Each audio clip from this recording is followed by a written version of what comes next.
96 Bulls, nigga, we ball different. Check stats, we scoring different, nigga, Jordan Pippen.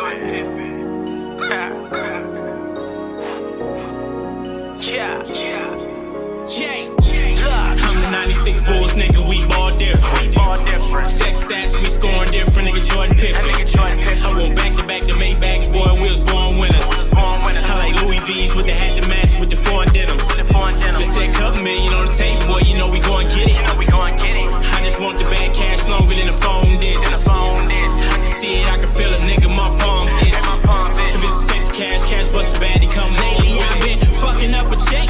Oops, I made a mess. Make a hit of stress. Ball so hard, I think I broke a sweat. I remember long days and them long nights. Long nights from the big plays. Got the block jumping on a Friday. It's a car lot in my driveway. Whoa, the bigger the load, the bigger the check. Niggas screaming to the phone, it's a bet. I been going hard, niggas in sweat. I had to boss up and gon' flex, boy.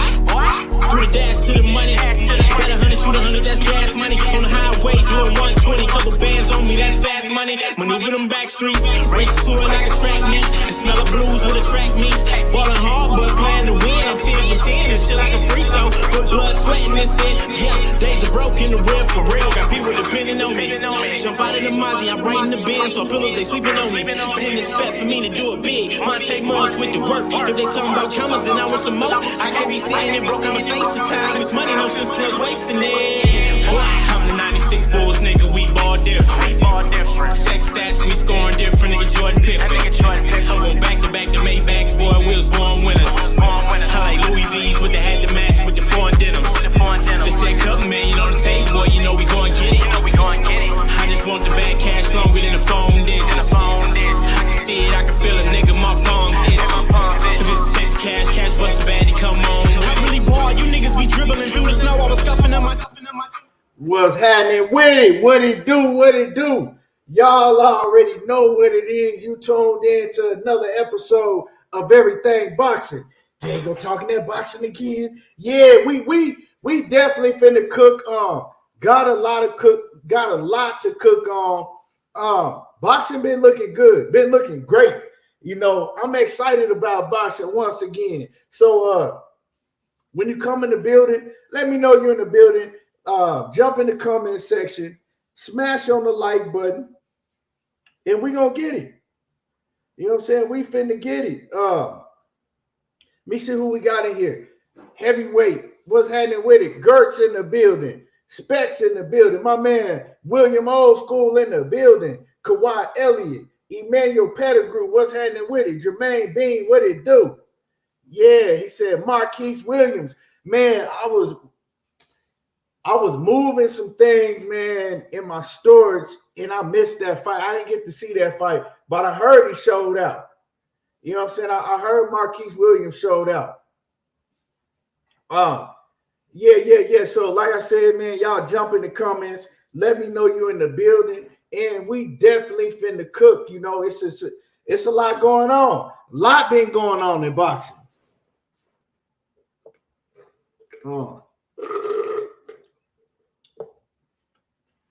So yeah. Let me know if my audio is okay. You know, give me a thumbs up in the chat if my audio is okay.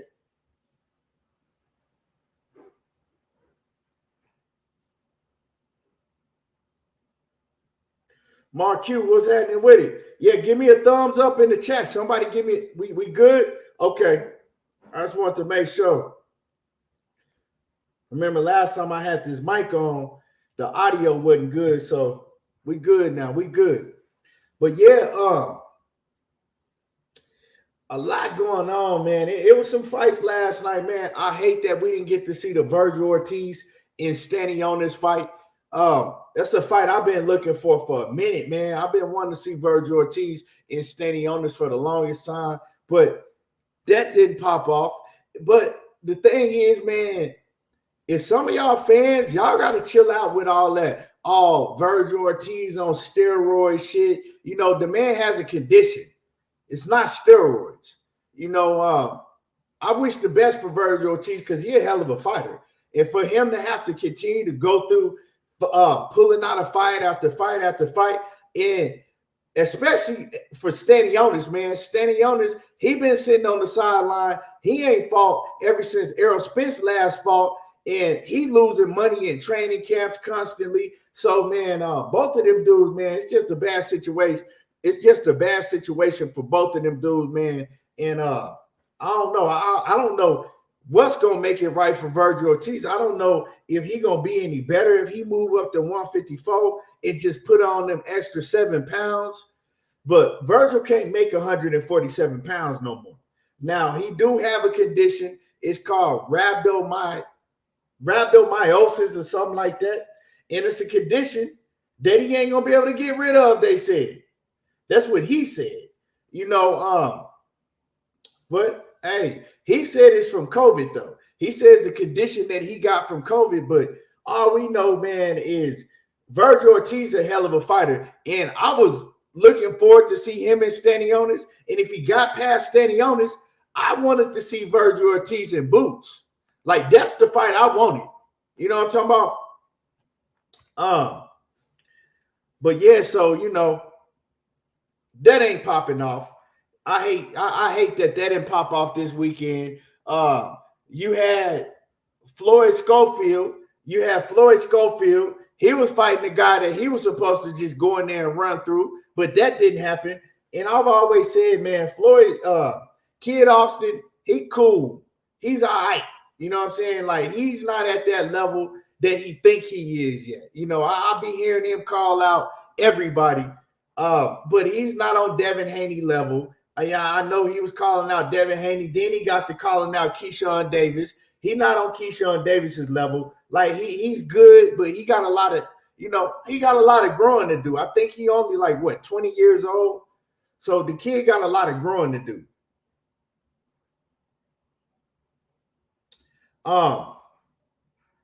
So yeah, we gonna touch on a lot of topics. We definitely gonna touch on Jaron Ennis. We definitely gonna touch on him. We're gonna talk about the Errol Spence and Terrence Crawford, the first episode that went down last night on Showtime, the All Access. And we definitely gonna talk about this Shakur Stevenson and Devin Haney shit, because a lot of people got a lot of different things to say when it comes to Shakur Stevenson. Overnight went from that's crazy, because last time I was on here, I was talking about how hated Devin Haney was. Now all the hate just switched right over to Shakur Stevenson. So we definitely gonna talk about that. We gonna talk about who really want to fight and who don't want to fight. And you know, I also want to touch on that little sparring, or the end of the sparring that BF dropped. I'm gonna touch on that too. So it's a lot of shit I'm gonna cook on tonight. So make sure that y'all, like I said, hit the like button, slide in, jump in the comments, smash on the like button, and yeah, let's get it.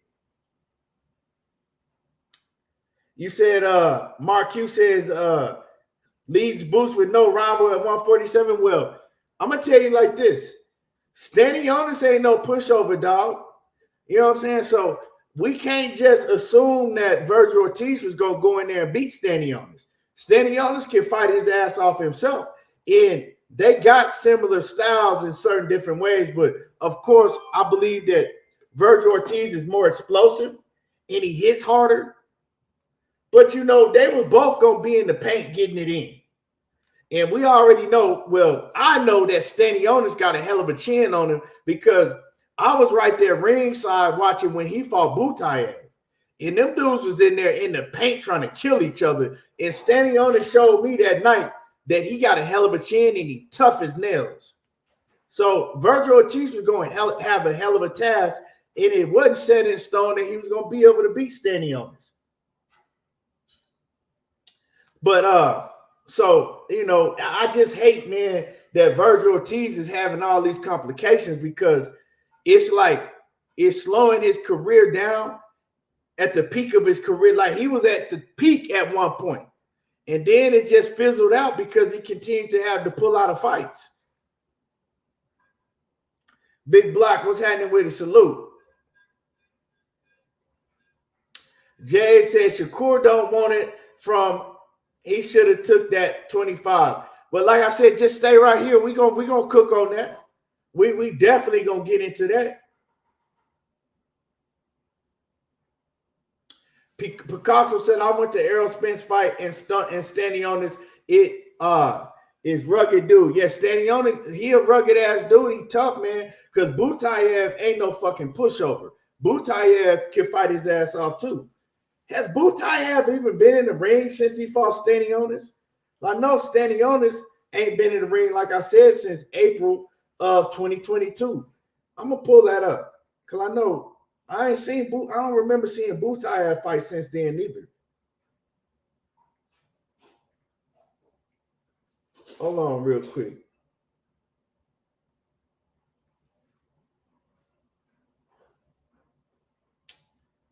Let me see.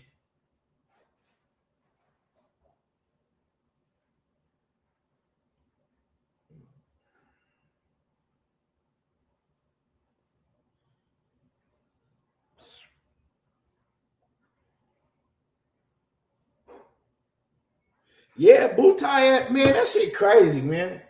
Butayev ain't fought since then either. So what the fuck? What's going on? Like, that's my thing, man.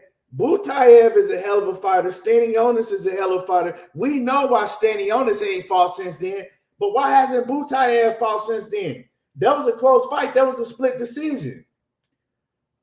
Like, why is Butayev like that shit crazy? He should have been in fought since then. What is he gonna do? That's another name for Boots. When we get to talking about this Jaron Ennis shit, while Boots is waiting on Errol Spence and Terrence Crawford, Butayev is another fighter that ain't nobody talking about. Butayev and Standing Honest, when they fought, that fight was very close. And you got half of the people that's gonna tell you that they thought Butayev should have won that fight. The other half, they got Standing Honest. So it's still a debatable decision. That's a debatable fight. They were both going at it. Detroit, BC was heading with it. Bruce Gas, OG in the building. What's happening with it, OG? Andrew Gray, what's happening with it? So, yeah, Butayev, man, he's a hell of a fighter. So I don't know why he hasn't been mentioned in the likes of the 147 pounds with the rest of these dudes.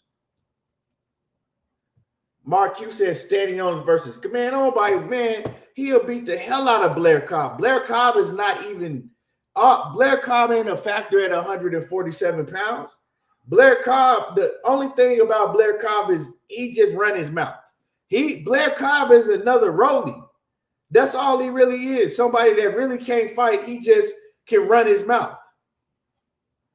Edgar Chavez, salute.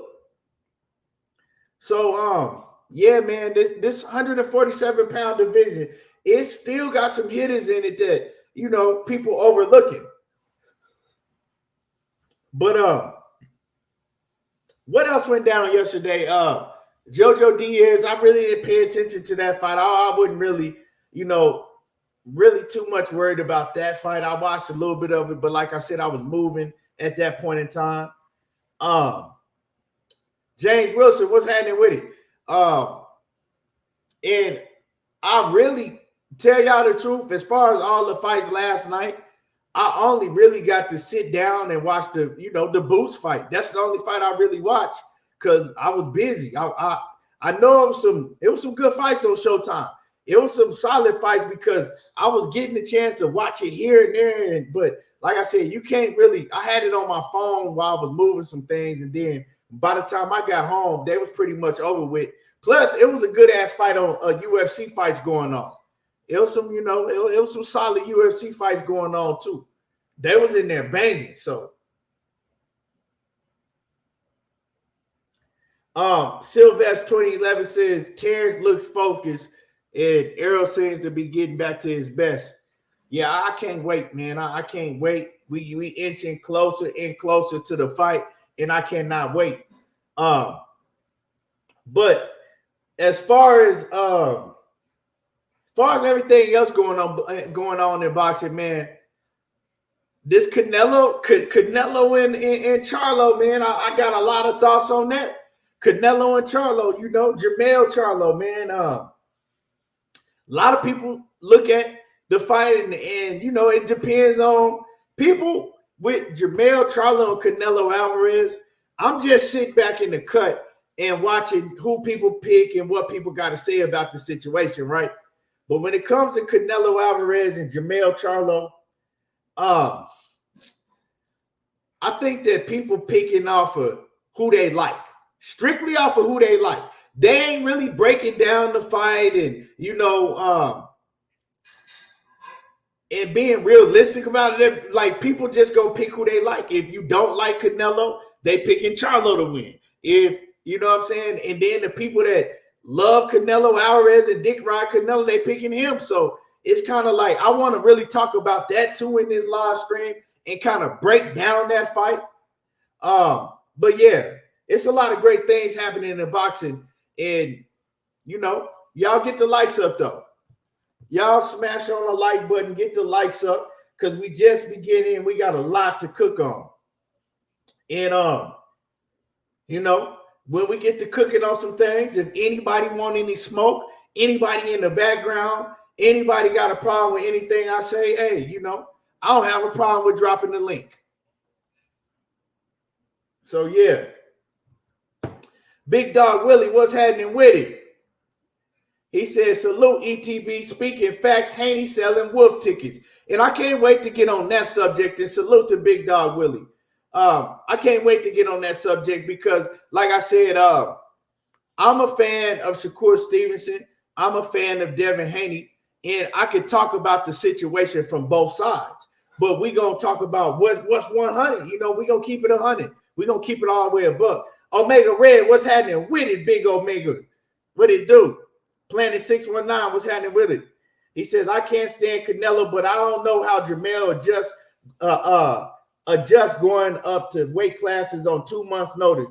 Yeah, 2 weight classes. Yeah. That's like, see, you sounding realistic. Like, you just coming off like, I don't like Canelo, but hey, I'm not certainly going to just come out and say Charlo going to knock his ass out. Like, I hear a lot of that going on. I hear a lot of Charlo going to knock out Canelo and this and that. And I ain't going to lie, I would love to see it, but we got to break down the fight and talk about the fight in a realistic manner. Now, for those who really believe that Jermell Charlo going to go in there and knock out Canelo and they willing to put their money on it, if they willing to put their money on it, hey, I salute to them, because that means that they really believe what they saying. But a lot of cats that be on this boxing shit, they don't really believe what they saying. They just be saying some shit. But yeah, so anyway, I'm trying to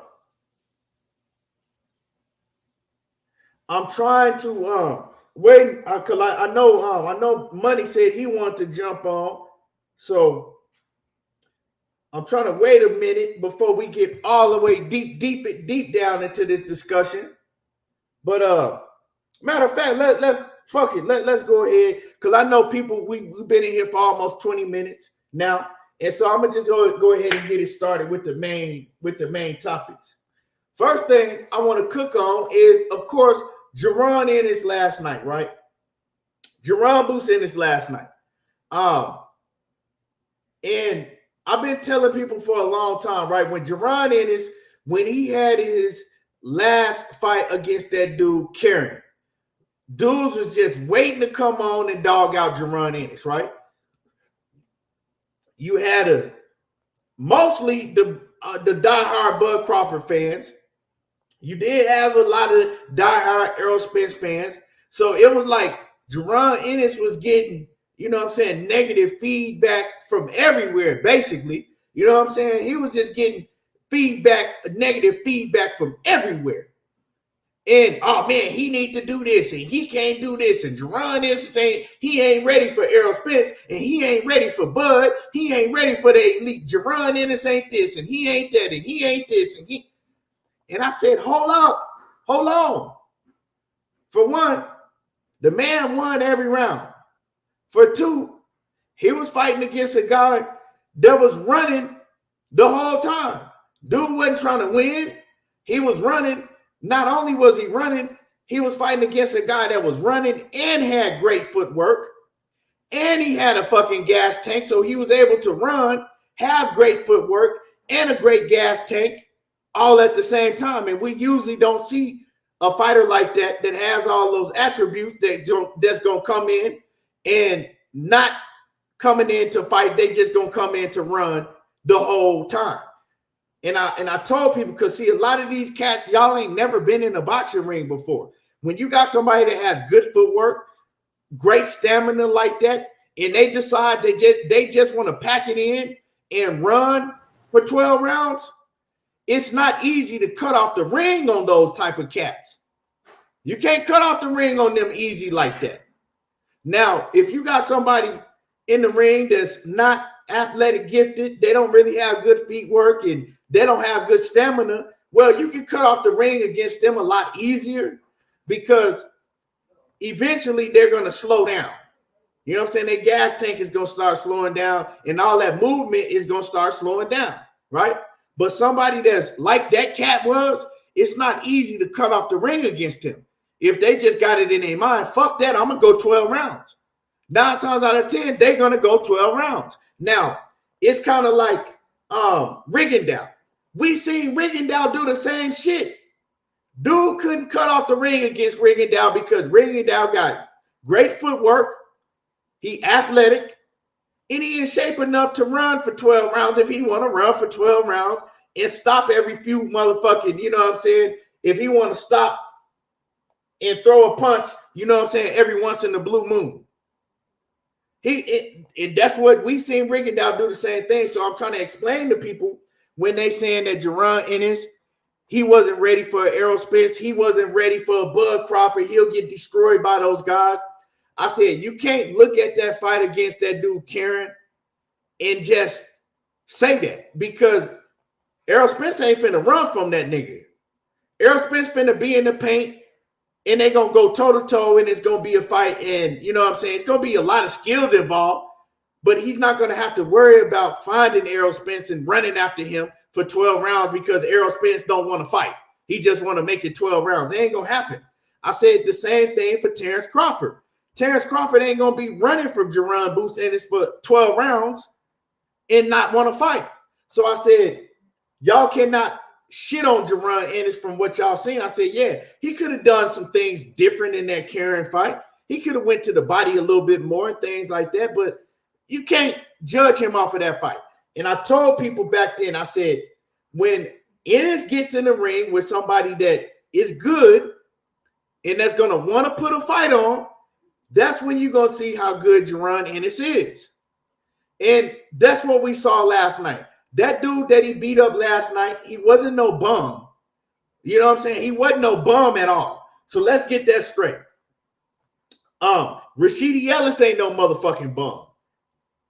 And although I think that the fight with him and Rashidi Ellis was razor thin, it could have went either way. But that let you know something. If he had a close fight like that with Rashidi Ellis and gave Rashidi Ellis all he had, like Rashidi Ellis ain't really had no more left in that fight. You know what I'm saying? He did his work in probably through like the first 8 rounds, 9 rounds. I believe he won probably like the first 8 rounds. To me, he put in work. But other than that, you know what I'm saying? From then, that dude got a gas tank. He never stopped coming. He didn't never get tired. And his power stayed from rounds 1 through 12 or however many rounds him and Rashidi fought. I think it might have only been a 10-round fight. But maybe he did his work from rounds 1 through 6 or 7 or something. I can't remember, but y'all know what it was, right? So like I said, man, Jaron Ennis, I felt that we were going to see him open up a bag that we hadn't seen, because I'm like, this dude going to come to fight him. And I said before the fight, I said, right, I'm talking to Gina, and I said, this is the fight where I believe we're going to see Jaron Ennis really show that he on that next level. I said, also, we're going to see him get tested, because this dude is going to crack him. So we're going to get to see if Jaron Ennis got a chin. And we got to see, for me, I'm not going to speak for some of y'all, because a lot of dudes that watch boxing, they just in it to be negative. If they don't like somebody because they might be riding with another fighter, you can't tell them shit. They just gonna be negative. You know what I'm saying? Don't matter what you're talking about. But what I felt I was gonna see from Jaron Ennis, I got a chance to see all of it. Jaron Ennis been a problem. It ain't that he is a problem. He's been a problem. I've been saying that he's been a problem. We got to see from this fight, we got to see that he does have a chance. Because Villa, he cracked him with some shit, and Jaron Ennis was not fazed at all. He didn't faze Jaron Ennis at all. And those same shots that Villa was hitting Jaron Ennis with, he was hitting Speedy Rashidi Ellis with and put him on the canvas. It had Speedy Rashidi Ellis hurt, running, you know what I'm saying? All type of shit. Jaron Ennis was eating that shit and laughing. So he got a chin. For everybody who wanted to know if he got a chin, the man got a chin on him. Also, his gas tank is non-stop. Jaron Ennis don't get tired, but I already knew that because I see how dedicated that kid is and how he trains. He don't get tired at all. His power lasts from round 1 to 12. You know what I'm saying? He's a 15-round throwback fighter. Jaron, listen to me when I'm saying this. You only got a few 15-round fighters in boxing today. Errol Spence is one. Jaron Ennis is one. And maybe you could say that Terrence Crawford is one because we haven't seen him get tired. But those fighters that I named are for sure 15-round fighters. And Jaron Ennis is him. Now, as far as his athleticism, his hand speed, the punch accuracy, the power in his ring IQ, it's all A+. Like, it's all A+. I'm looking at Jaron Ennis, man, and in a point in that fight, he was like, fuck it, you know what? I'm going to slow down and I'm going to start using my jab and I'm going to outbox him, right? And then he realized that Villa was very, very tough, right? He could take those headshots. So what he do? He started going to the body with vicious body shots. And I told Gina, I said, Jaron Ennis is going to break him down. I said, he's breaking him down. This dude, they either going to have to throw in the towel or he going to get knocked out bad because I can see it from probably like the 5th round on when he started going to the body and hitting him with them hard body shots. I said, yeah, this dude tough. You might not be able to get him up out of there with no headshots, but he going to break him down and eventually he going to hurt this dude. And that's exactly what he did, man. His hand speed, the way he can switch from southpaw to orthodox at any given time. The punch accuracy is nasty. The hand speed is fucking nasty. The angles that he take, like Jaron Ennis is a monster. And a lot of people saying, like I said, anybody that's saying that he's not ready for an Errol Spence and he's not ready for a Terrence Crawford, I don't even understand people saying that, because what do you even mean by he's not ready? You know what I'm saying? That's just like saying Terrence Crawford is not ready for Errol Spence. Like, what do you, or vice versa? Somebody got to be a winner and somebody got to be a loser. Y'all take this he's not ready shit out of context. Like, when is a motherfucker supposed to be ready to y'all? You know what I'm saying? Like, y'all taking it. Now he's ready for anybody. Anybody in the division he's ready for. Personally, I think that his toughest fight in the division is Errol Spence because of the styles. I've been saying that. I didn't just start saying it last night. Money Brown, no, I've been saying that. I think that Errol Spence is his toughest fight because of the styles. And Errol Spence is one of those fighters that's going to step to you. He going to be in your chest and he going to put that pressure on you. So I think that him and Errol Spence is probably, I mean, a lot of people going to have a problem with this, but I see that as probably the best fight at 147 pounds.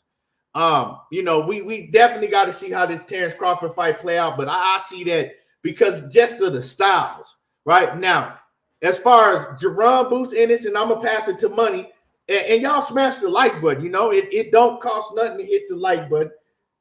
Smash on the like button, it's free.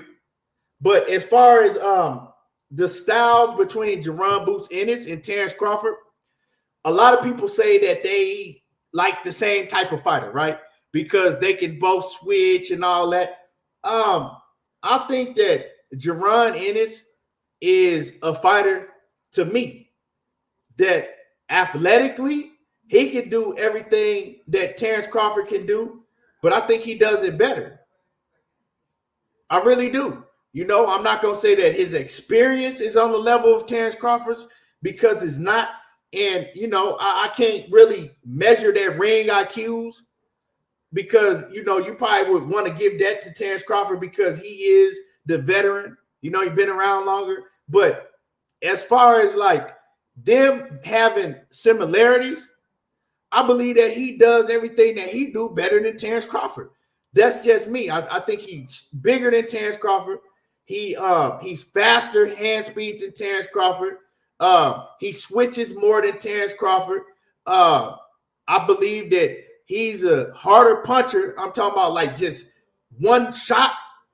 He's a harder puncher than Terrence Crawford. I think he go to the body better. I've always said this from the rip, and this is not me hating on Crawford. Me and Money have gone back and forth about this shit ourselves, right? I believe that he beats Terrence Crawford. I think he go in there and he beat Terrence Crawford. I think Jaron Ennis right now beats Terrence Crawford. The only thing is somebody can argue with me about is, can he take Terrence Crawford's punch if he don't see the punch?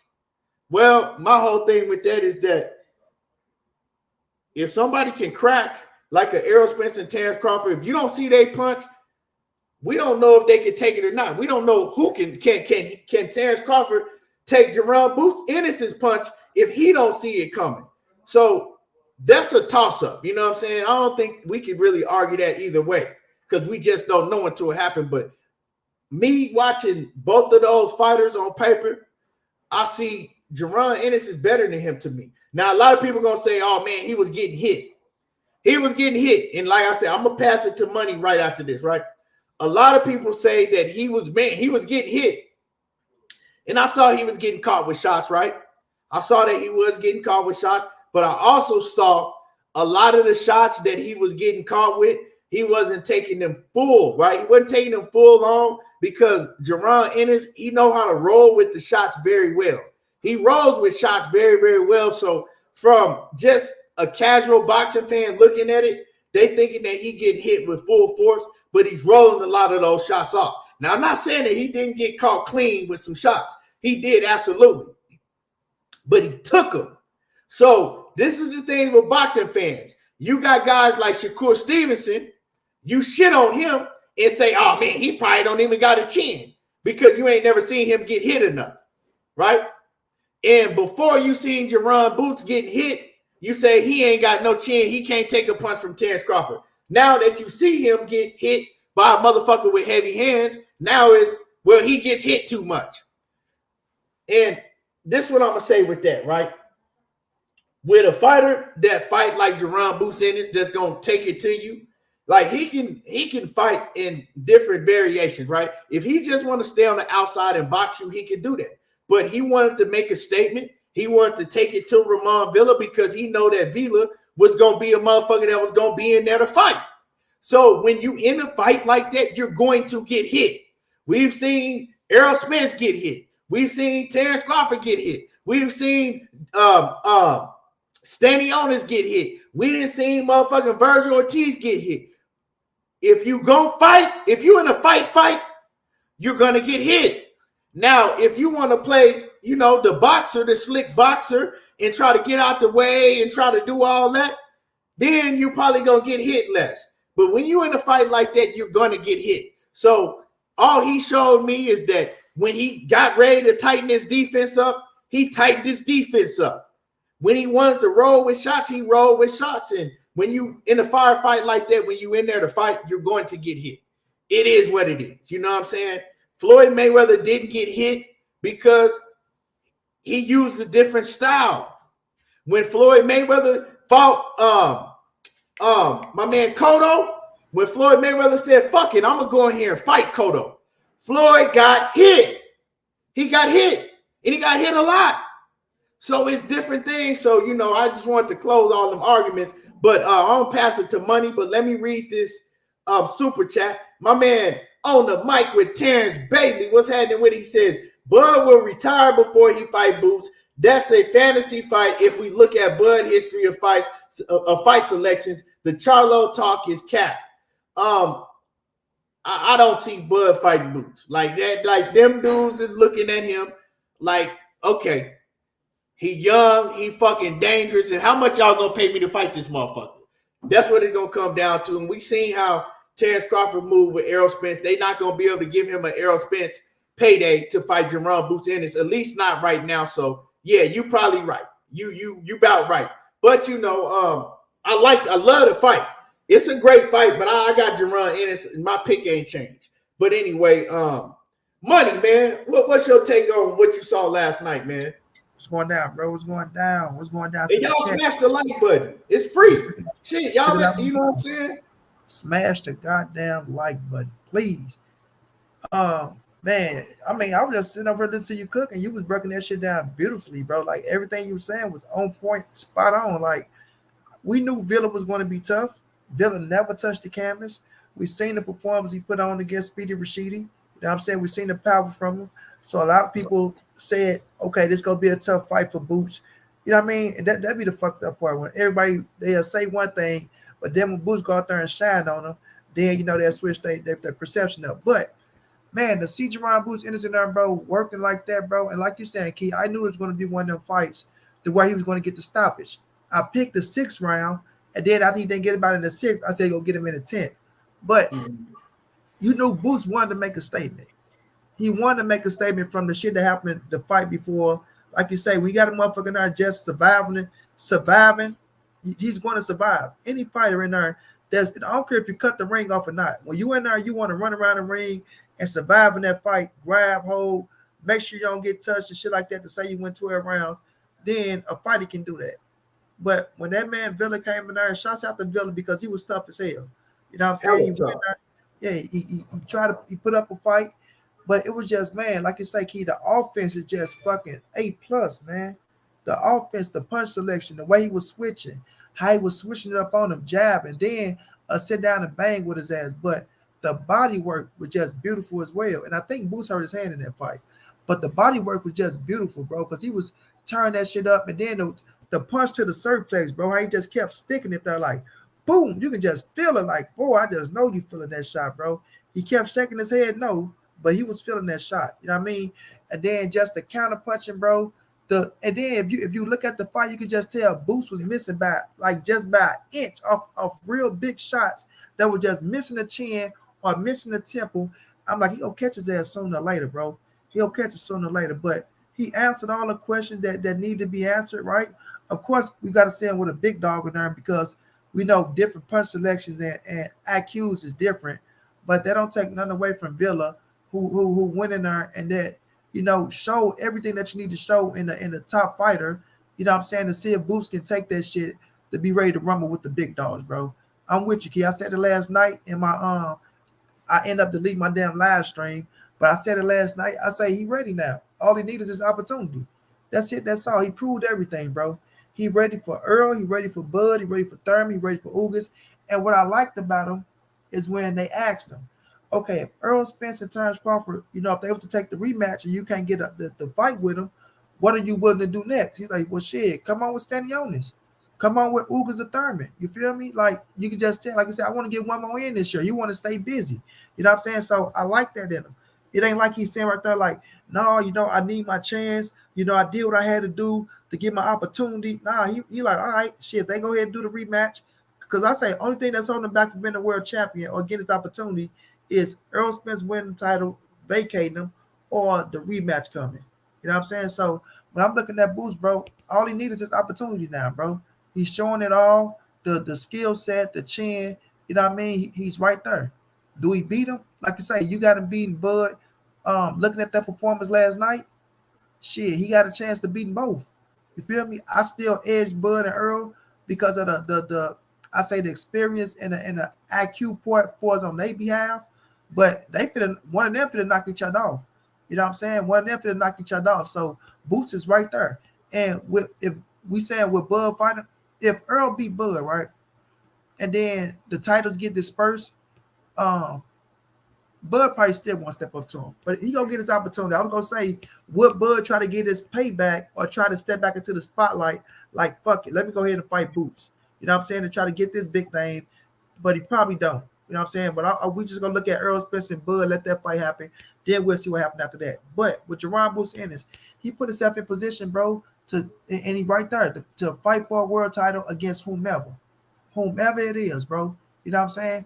The fight against Stanionis, the fight against a Keith Thurman, the fight against your Dennis Ugas, I feel like it should be a championship fight.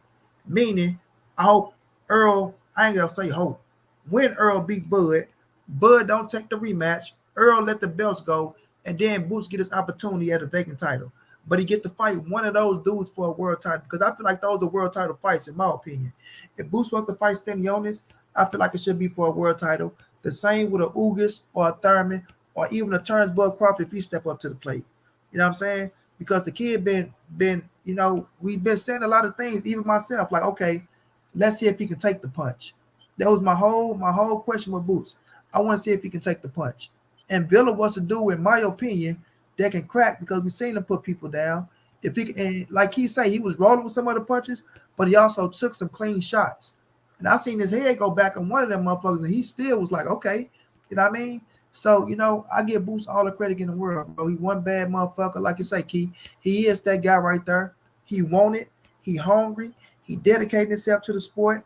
You see that he's trying to get a third one in. He ain't trying to cheat us out of shit like, oh, man, well, if I can't fight him, I'm just going to sit back and wait. No. He's like, fuck that. Put me in there with him. I'm ready. You know what I'm saying? I wish the boy Virgil Ortiz the best, but shit, let's go in December. Let's go in November.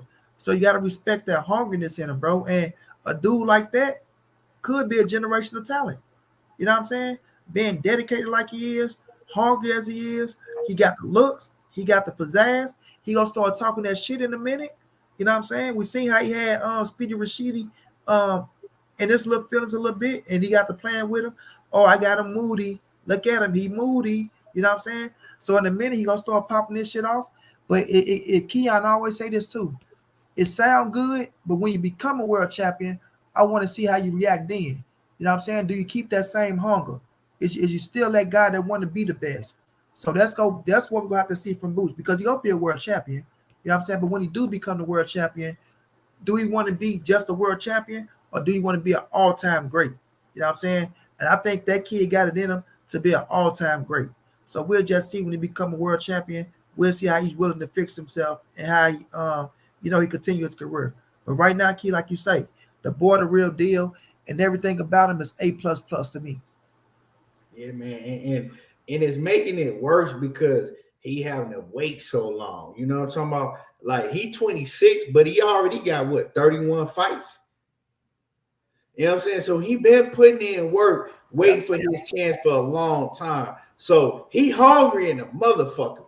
And I just look at, you know what I'm saying? Like when these fighters, when they start getting a little bit of money, getting a little bit of fame, right now, the older me, I look back, I sit back and I watch and see how they move. I was the first one that told people a long time ago, and you probably remember saying me these, remember hearing me say this shit years ago, money, when Edgar Berlanga was on that run and he was still on that knockout spree, and I went and I seen Edgar partying with all the rappers, and he was, you know what I'm saying, with Fat Joe and partying all the time on his Instagram. I said that he ain't gonna be shit. I told people way back then, I said he not gonna be shit. I said he want to be famous more than he want to be great. Jaron Ennis is different. Because Jaron Ennis, he been getting a little bit of money. You know what I'm saying? He ain't broke. He ain't struggling no more. He got some money. You know what I'm saying? He ain't got money on Terrence Crawford and Errol Spence level, but he doing okay for himself. You know what I'm saying? And so he getting bread all the time, but he still haven't changed. He's a gym rat. He in the gym all the time, every day. Even when he don't have to be, even when he ain't training for a fight, he's still in the gym. He probably gonna take a few days off and get right back in the gym. Now, I did hear him say in the corner he said, I hurt my hand. It was early on in the fight too. I didn't even know it until after the fight had happened when they were showing the replays. He told his pops in the corner, he said, I hurt my hand, pops. And he was like, don't worry about that shit. That ain't shit, Bozy. And so he continued to use it and throw hard shots. So, but he did say at one point in the corner that he hurt his hand. Now, I don't know what the hand injury, how significant that is, if he just had like kind of the same hand injury that Tank Davis had against Isai Cruz, to where it was swollen and, the swelling gonna go down. He gonna be all right. I don't know what it is, but he did say he hurt his hand in the corner, although he kept using it. Now, he was asked about the hand injury in the press conference, and he was like, nah, I'm good. Nah, I'm straight. So I think he just kind of got that mentality like, don't worry about it. You know what I'm saying? I'm not finna use no excuses. I ain't finna even talk about no hand. I'm good. So I don't know if that's going to, slow him down, or I don't know what's going on with that, but I heard him say it. But he was still using that bitch. You seen him throwing that bitch hard the whole night. So Jaron Ennis, man, when I look at the characteristics of what he does outside of the ring, he's the same person as a Roy Jones, a Floyd Mayweather, a Andre Ward. And I'm not saying that they're the same people, but I'm saying as far as their work ethic and being gym rats, and they don't really have no vices holding them back from greatness. It's a lot of fighters that we see come up through the ranks, and they can be great because they have all the skill set to be great, like a Jaron Ennis and the rest of these dudes. But when they start getting some money, they fall off, or they don't have the work ethic from the very beginning like Jaron Ennis does. But he got everything, man. He got the inside the ring, and he has the outside the ring, and that matters the most. That matters the most. But man, yeah, so I got him beating Terrence Crawford money. The only reason I say I got him beat Terrence Crawford because when I look at just, both of them, right, they both get hit. Like I said, when you on this level and you decide that you're going to be in that pain and you're going to fight, you're going to get hit. It is what it is. You know what I'm saying? He showed me he got a chin. I said, so we can't really question it. Like, man, we don't know if Jaron Ennis got a chin. Yeah, he got a chin. But that motherfucking Colombian can crack. You know what I'm saying? Ask Rashidi Ellis, can he crack? If you look at his knockout percentage, he had, I believe he had knocked out everybody he had been in the ring with except for 2 opponents. And that was Rashidi Ellis, and he damn near knocked him out.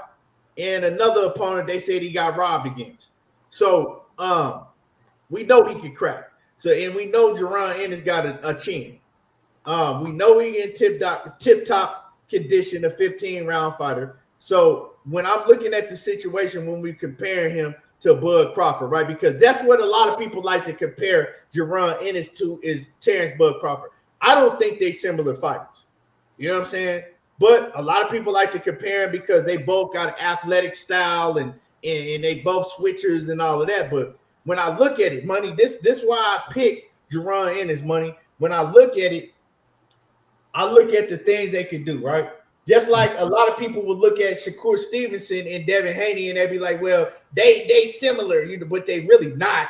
You know what I'm saying? But then you break down, okay, what can Devin do better than Shakur and vice versa? Well, I do the same shit with Jaron Ennis and Terrence Crawford. Like, what can Terrence Crawford do in that ring better than Jaron Ennis that you can really see? Because we can't, you know what I'm saying? Of course, they experience, but we can't really measure their ring IQ, until we see them both in some shit to where they really got to dig down and figure out some shit to win a fight or have to go to a plan B or C to win, right? We haven't been able to see that pretty much with neither one of these fighters yet, with the competition they've been in with, But as far as just like the arsenal, right? The arsenal of what they can do offensively, because that's how we looking at Jaron Boots Ennis and Terrence Crawford. We're not looking at neither one of those fighters as being a defensive master. So we looking at what can they do in the ring offensively. And honestly, and this is my honest opinion, I can't think of nothing that Terrence Crawford can really do better than Jaron Ennis.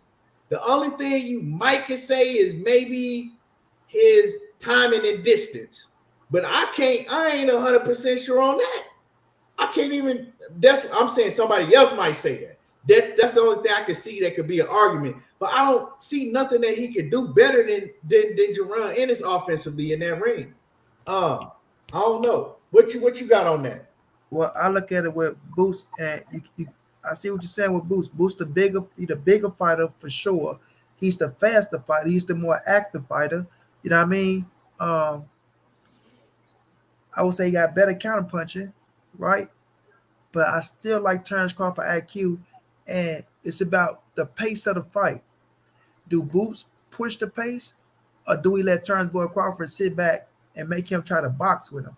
You know what I mean? And that's what it's going to come down to. Could you force Terrence Crawford to fight your fight? And you know what I mean by that. It's going to be a high-class chess match, but get his ass to working and don't let his ass stink inside that ring. You feel me? And we know Terrence Crawford, he's a more cleaner shot, a more cleaner puncher with his punch placement than anybody Boots has fought. So that's what it's going to come down to me, right? Could you force Terrence Crawford to fight at your pace? Because Boots like to fight. You know what I mean? It's good. He's still a hell of a boxer with the jab and shit like that. But he like to fight because he like to counter your motherfucking ass.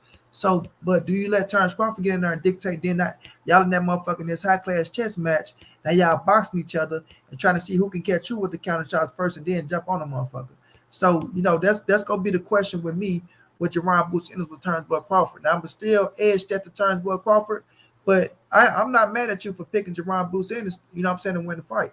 You know what I mean? So I see every point that you're saying. I see what you're saying, but it just comes down to the IQ with me, the tempo of the fight. You know what I'm saying? And if you do get hit and hurt, how do you react? You feel me? And it's gonna be the same with Terrence Boy Crawford because he ain't been cracked by a motherfucker like Jaron Boots Ennis, who got the fast hands that he got and that know how to finish the fight. You feel me? So it's a beautiful fight, bro. It's a beautiful fight. And it's one that I would love for Terrence Crawford to take on if he lose to Earl Spence and if them titles get dispersed, because Jaron Boots Ennis, he want the biggest and the best cats. You know what I'm saying? He'll take on Terrence Boy Crawford after the loss to Earl Spence, as long as it's for a world title and the money is right. So it's one of them fights that I would love to see, bro. One of them fights that I would love to see. And if Bud can't hurt him, then he gonna get punished. You feel me? If he can't hit Boots and hurt him. And this is another thing, Money, right? Because I know you're saying that the IQ and things like that, right? In the chess match.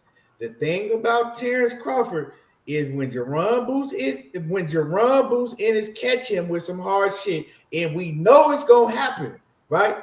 Terrence Crawford, he like to throw his game plan out. He want to fight. He want to show you that you ain't bigger and stronger than him. He want to fight, and the fight is going to break out. And when the fight break out, right?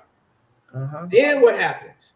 Because like I said, they both kind of rely on athleticism, the speed, and the timing and all that. And I'm looking at it, okay, well, when that fight break out, who's faster? Who's more athletic? And all that. And then it's going to come down to who can take who punch. Facts. You know what I'm saying? So it's a fight. Let me ask you this, right? Because you picked Terrence Crawford, which I don't have a problem with, because we don't know. I picked Jaron Boots Ennis. If somebody gave you, not given to you, if you had your money and you said, you know what, I'm gonna bet on a fight, would you be willing to put your money on that fight? No. I'm not. So you asked me, am I confident in putting my money on Terrence Boy Crawford to beat Boots? No, right. I'm not. No, right. I'm not, because I know Boots can win that fight. You feel me? Like, I'm confident in Earl, but I'm not confident in I won't go either way. You feel? I won't put my money on Boots to beat Bud, which I know how you coming, but I won't put my money on Bud to beat Boots neither. You feel me? It's one that I edged Bud in. But like I say, I do understand the skill set that Boots possessed and how that fight could turn out. But if you ask me right now, I still edge Terrence Crawford. Just me, I just think the IQ and like Bud ain't just go. He's just not gonna sit I ain't gonna say sit there. Let me not say that shit because cats can force you to fight. Like you say, once you get your ass hit, you want to go in there, you throw the game plan out the window. But him knowing that he's going up against a younger, faster fighter, because I think Boots is faster, right? I think Bud has to go in there, he'll try to slow that pace down and force Boots to fight his fight and make it a thinking man game. But if you can't force Boots to do that shit, and now you got to fight Boots fight, then I think turns Crawford in trouble. And Gayla, what's going down, baby? I see you, Queen. I think his ass will be in trouble. So and then as far as Errol Spence, the reason I say that Errol Spence is a tougher fight because now you got a complete two complete different styles, right? Jaron Boots Ennis and Errol Spence, they don't fight nothing alike.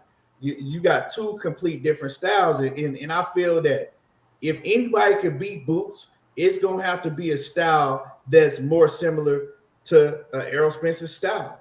Somebody that's gonna go to your body, they gonna smother your work, they're gonna make you fight inside, they gonna, they in 15 round shape, they gonna stay on your ass because that's how Errol Spence. If Errol Spence were to beat Boots, he would have to be in great shape. He had to be on his ass because I don't see Errol Spence being able to beat Boots on the outside using his jab and being at that mid range. He gonna have to make it a dog fight and just wear Boots down, just be on his ass, kind of like Gary Antoine Russell was in the amateurs. You gotta, you gotta make him stay on his back foot, and you're gonna have to smother him so he can't get off all that fast shit and hit all them different angles and shit on you. So it's a completely different fight. But I think that him and Bud is going to turn into a firefight. It's going to be a mid-range. They're going to get to, fighting that mid-range. And I just think that Boots has too much in his arsenal, man. I see this kid, man, and he's not a kid, a young man. I see this young man, man, he do shit that you really haven't seen since Roy Jones, you know what I'm saying? And he do it with such ease. It ain't like he got to think about this shit to do it. It just come out. Rapid fire speed, too. So, I like that shit, man. I like what I see from him. And I like how he be rolling with them punches, too. Because like I said, when he needs to tighten his defense up, money, I seen him do that. You know what I'm saying? I seen him do that. And Villa ain't no punk. Villa beat a lot of these cats out there. Because that motherfucker kept going. I'm like, man, the body shots that Ennis is hitting him with, I said, this motherfucker, he gonna have to get tired. He gotta get tired. And finally, he started breaking him down. But it wasn't easy to break him down because he took a lot of punishment. There you go, and I felt like Villa, I really thought, like, when I seen Villa get hit in the 6th and I seen him take the punch from Boots and he made it out, and I seen how he was fighting. Like I said, I saw Boots start going downstairs, breaking his ass down. But I said he gonna catch him in the 10th. But in my head, I'm like, if Villa make it 12 rounds, bro, this ain't that motherfucker that he just fought last week. That's a statement made to me. And it's still a statement made making it 10, taking them hard ass shots like he was taking. You know what I mean? But if he'd have made it 12 rounds, it was just gonna show me that that's a tough motherfucker. And if you can't fight like Boots, if you can't land the punches like Boots and break him down like that, your ass in trouble. And still some of these cats in trouble still. Because he was arguably undefeated. You know what I'm saying? His other loss came on a split decision where some people thought he won the fight.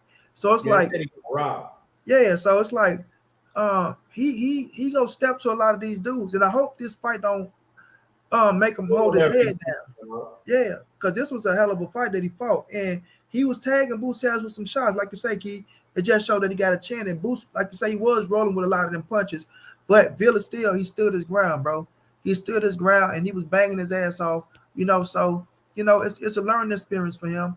But, Boots showed a lot in that fight. But I want Villa to keep his head high, bro, because a lot of them other cats out there, they ass in trouble with that dude, bro. They in trouble. I don't think that Villa ever gonna be the same, man. Like when you take a beating like that, bro, like Ugas, he finna fight Keith Thurman in August, and I don't think that Ugas is gonna be the same. Like them type of beatings, man, like you can go in there and knock somebody out with some shit that they don't see, you cool. You know what I'm saying? That shit just mental.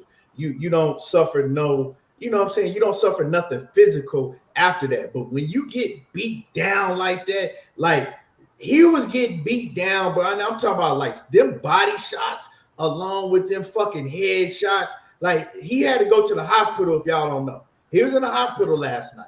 You know, Yeah. and he took a beating, man, and them type of beatings, you don't really come back from them type of beatings like that. You ain't never the same fighter. You know, Well, and as far as Keith Thurman, right? I know they talk about Keith Thurman. Keith Thurman ain't finna fight. He not gonna fight Jaron Ennis. Ain't no motherfucking way he getting in the ring with that him. That's about him and Ugas. No, well, no. I'm saying that Keith Thurman, he did an interview and he was talking about that if he got to end up fighting Jaron Ennis, you know, shit, send him a contract and he ain't never turned nothing down. And I'm saying that he not gonna fight. If he gets past Ugas, he ain't gonna fight Ennis. Because you got to understand, these belts is finna get dispersed probably at 147. You know what I'm saying? These belts finna be out there. So you got the winner between Ugas and Keith Thurman. They're gonna be up for a belt. Jaron Ennis, he already right there. You got standing on this. So these belts finna be out there. And some of these dudes gonna have to fight each other. But I don't see Jaron Ennis fighting I don't see Keith Thurman fighting him. Except in no fight with him.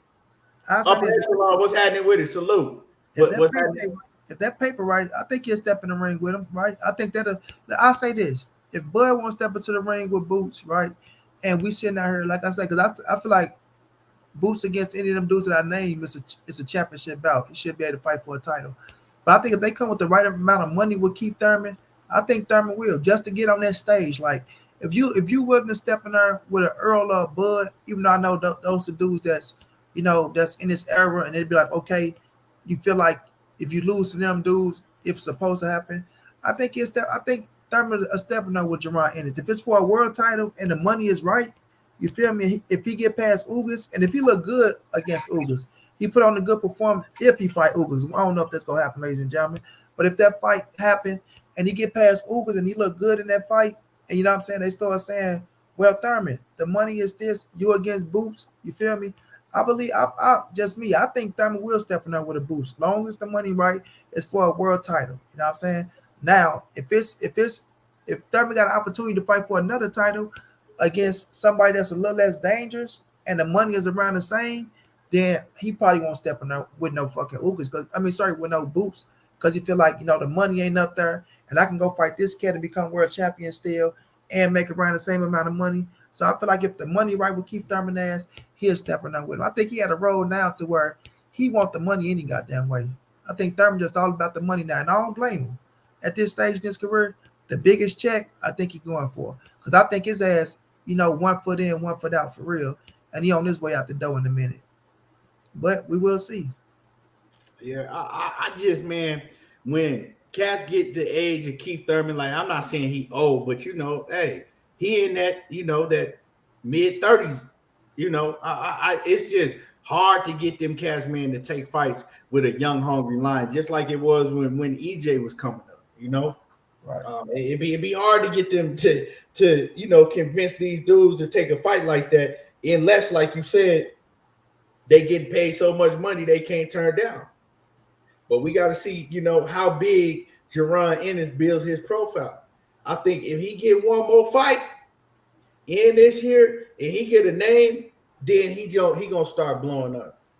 All right, that's Stanionis name. If he can get that Stanionis fight, bro, and do Stanionis ass dirty like he doing them boys, that's it.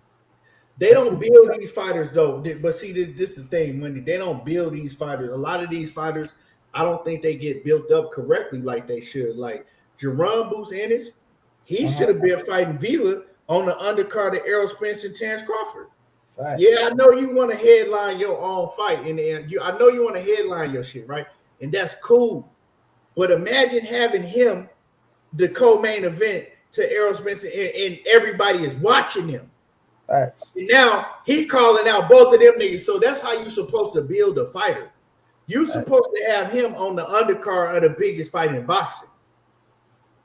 Cause that undercard ain't about shit. Like, bro, we you know what I'm saying? I know what's going on with that shit. I already know who they all they doing with that undercard is they putting fucking Isaac Cruz on there to look spectacular so they could have him set him up a fight with Tank. That's all it is. Because Tank is running out of options over there on the PBC side. Yeah, I feel like they doing that. I feel like that too. I think they trying to get them. They had them dates, and they trying to get them big names and keep them for a day. Like shit, if we put them on this card, then you know what I'm saying. And I feel you though. I think they should be building them motherfuckers. Like give us our money worth for their goddamn pay per view, but put boots on it. Like everybody finna be watching Earl Spencer Terrence Crawford. For a fact. You feel me? Put boots on that motherfucking co-main event again. And now just imagine he put this performance on against Villa in front of all them people, and then I want the winner Earl Spencer Terrence Crawford, and then they go out there and put on the motherfucking fight that they go put on. It's like now Boots is right there looking like a motherfucking star because everybody like shit. I want to see them fight that nigga that just this for the casuals who don't know no better.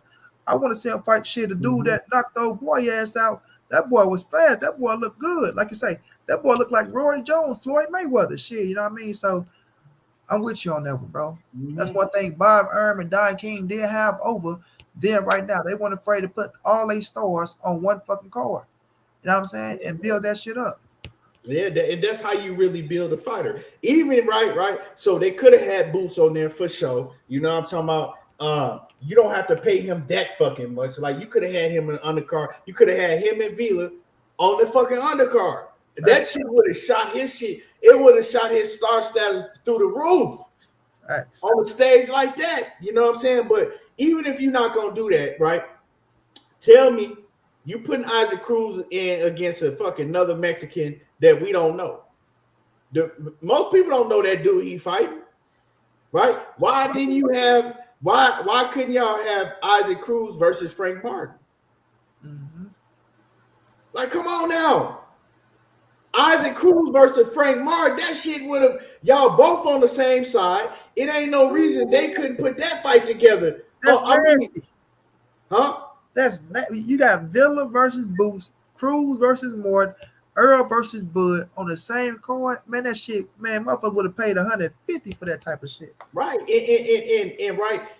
you go to the fighters like this. Look, we might not can pay you as much as we can if you headline your own shit. But this is an opportunity. This is an opportunity to be seen.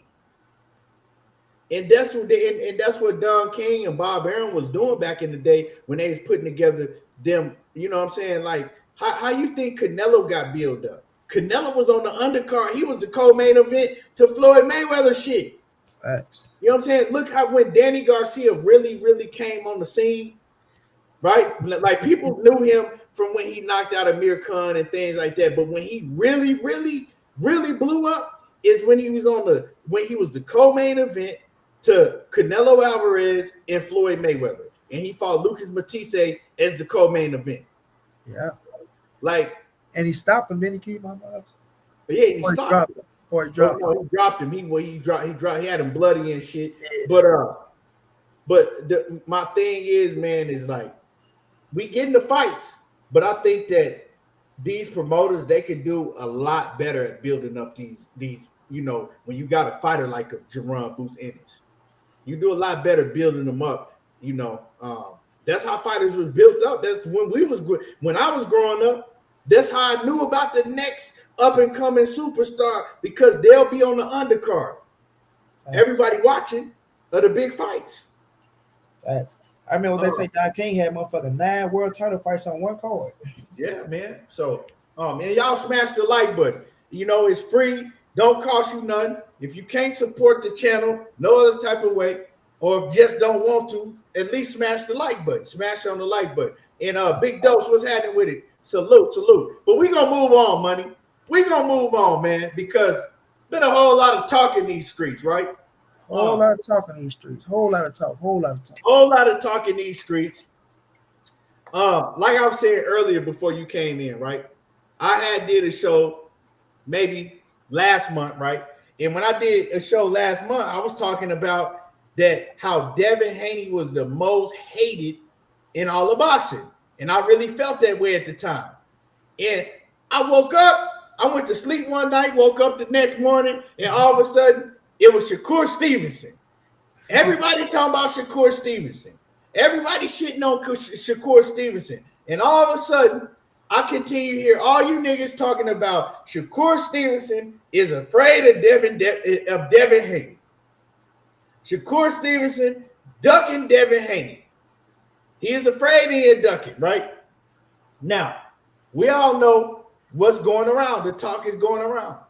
Devin Haney, he told Bob Arum, this is how it went down. Ain't nobody sent nobody no motherfucking offers.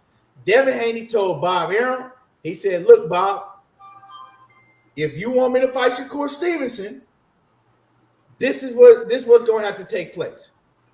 You know, I'll fight Shakur, offer him tell him that he only going to get 25%. I got to get 75%. Right? Because I'm pretty sure that Bob Arum, because Bob Arum has said it on multiple occasions, the fight that he wanted, he says that he would like to see Devin Haney versus Shakur Stevenson or a rematch with Vasyl Lomachenko if it's at 135 pounds. He says those are the two fights he wanted at 135 for Devin Haney. That's exactly what he said. Now, I haven't heard Haney say nothing about rematching Lomachenko. Shakur Stevenson came up.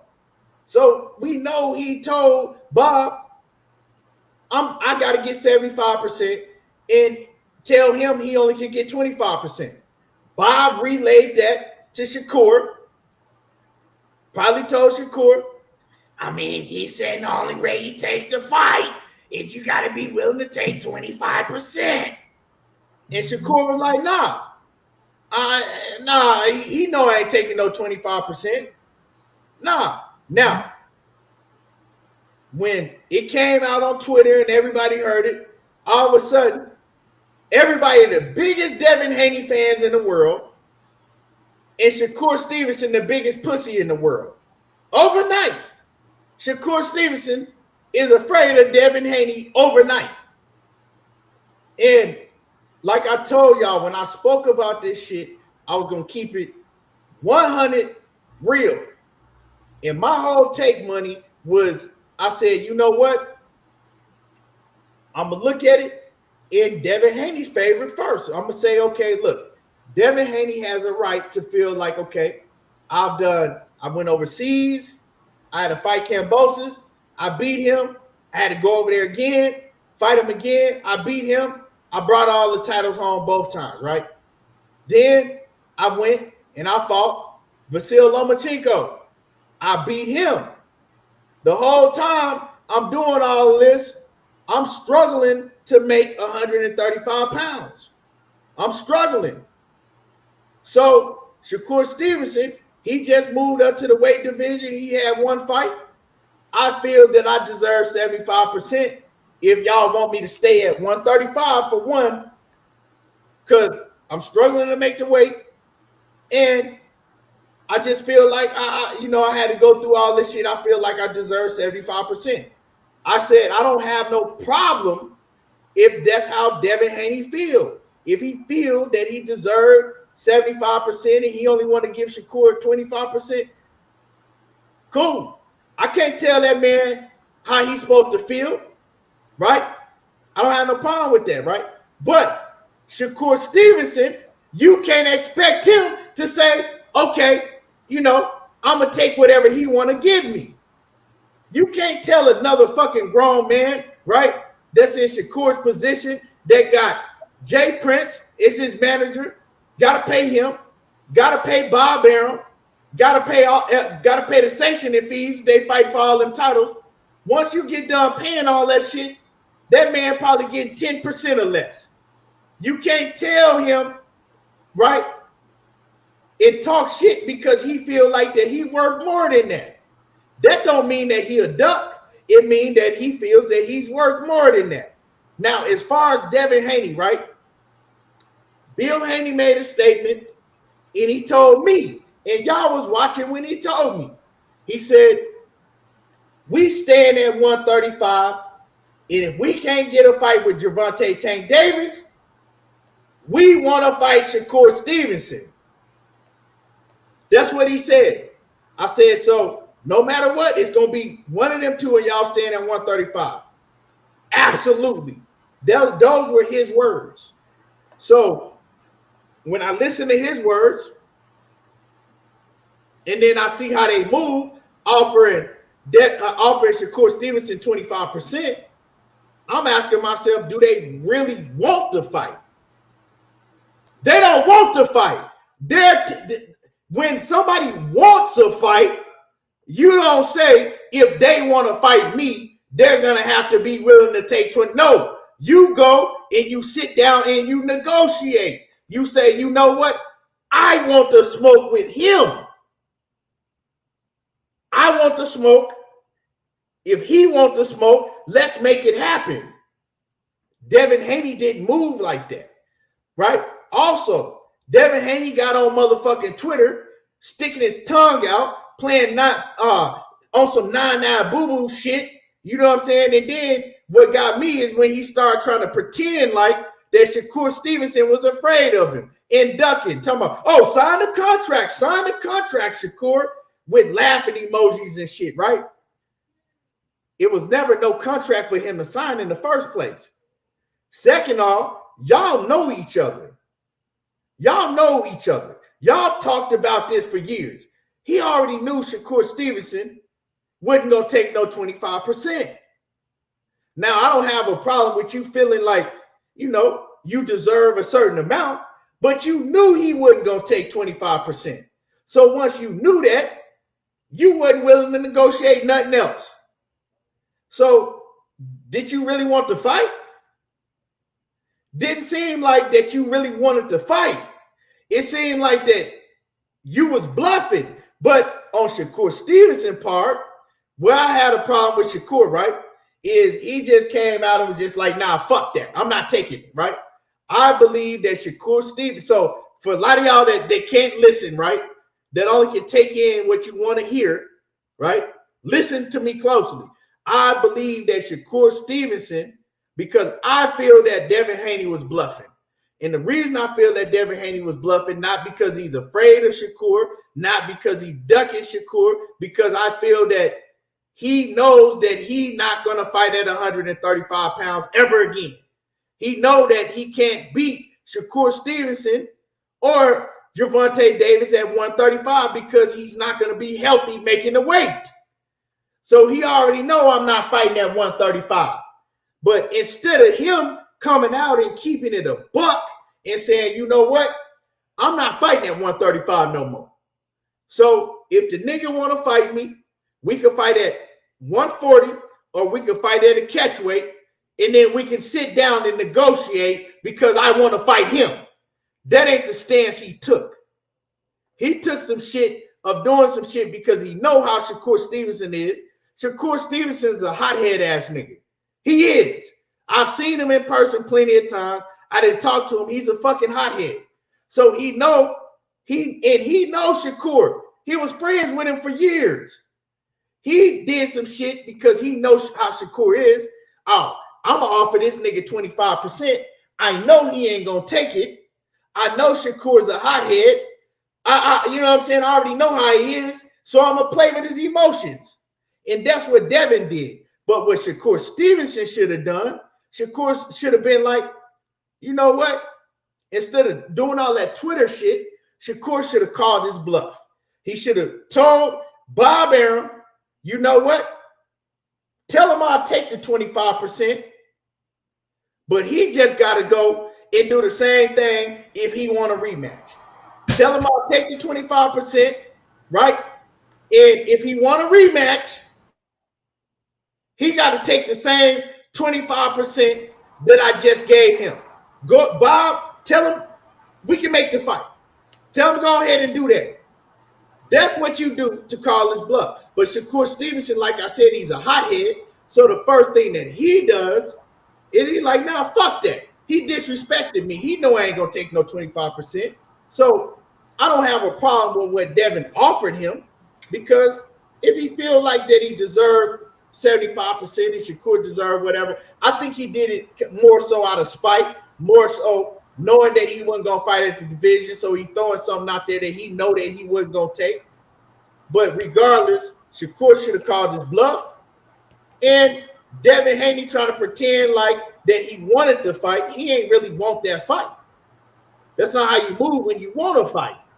So both of them did shit wrong. You know what I'm saying? But ain't nan one of them scared. I'm not like nothing that Devin Haney did and nothing that Shakur Stevenson did tell me either one of them is ducking. Devin Haney ain't keeping it real. I feel that shit. I feel that Haney not keeping it real because he know he's not gonna fight at 135. And I'll be willing to bet anybody in this chat that nigga don't ever step in the ring at 135 again. Don't mean he ducking, he just can't make the weight. But Shakur definitely ain't scared of Devin Haney. He ain't never ducked nobody and ain't never gonna duck Devin Haney. And we'll get to that sparring shit in a minute, but I need money to cook on this. Yeah, I feel what you're saying about calling his bluff. I don't think he have to call his bluff if they want to fight. Like we said, we got Bill Haney saying that the man is next, sent out his own mouth. This is what Bill Haney saying. He was dramatic about the shit. For all you dramatic ass Devin Haney fans out there. And I mean every last one of you dramatic motherfuckers. He was dramatic. Oh, absolutely. We stand at 135. We not going nowhere. We not going nowhere. But when it comes to sitting down negotiating with a man, you don't even give him a chance to fucking negotiate. You don't just come up and say, oh, here go 25%, take it or leave it. Nah, y'all don't do it. You can throw it out there. Okay, there go 25%. Now, that's our offer. Now, do I get a counter offer, motherfucker? Do we get to sit down at the table and negotiate? I don't even get a chance to negotiate. For all you motherfuckers out there, big dose, you keep coming up with that corny shit. Oh, why didn't y'all bet? I mean, cry for this and that. Man, listen, Devin Haney stuck his own nose in them people's business and accepted whatever the fuck that man gave him over in Australia so he can get an opportunity at the world titles. He did that shit and signed a fucked up contract to go back and fight him for the situation. Now that Shakur ain't doing what the fuck he did, y'all mad about the situation. Oh, Shakur, he's ducking. Oh, Shakur don't want to fight. Or it's this, that, coming up with the word ass names and shit, right? So if that man don't want to sit down and say, I'm not taking 25%, he don't have to take 25%. Let's negotiate. Give me a chance to negotiate. They don't even give a man a chance to negotiate.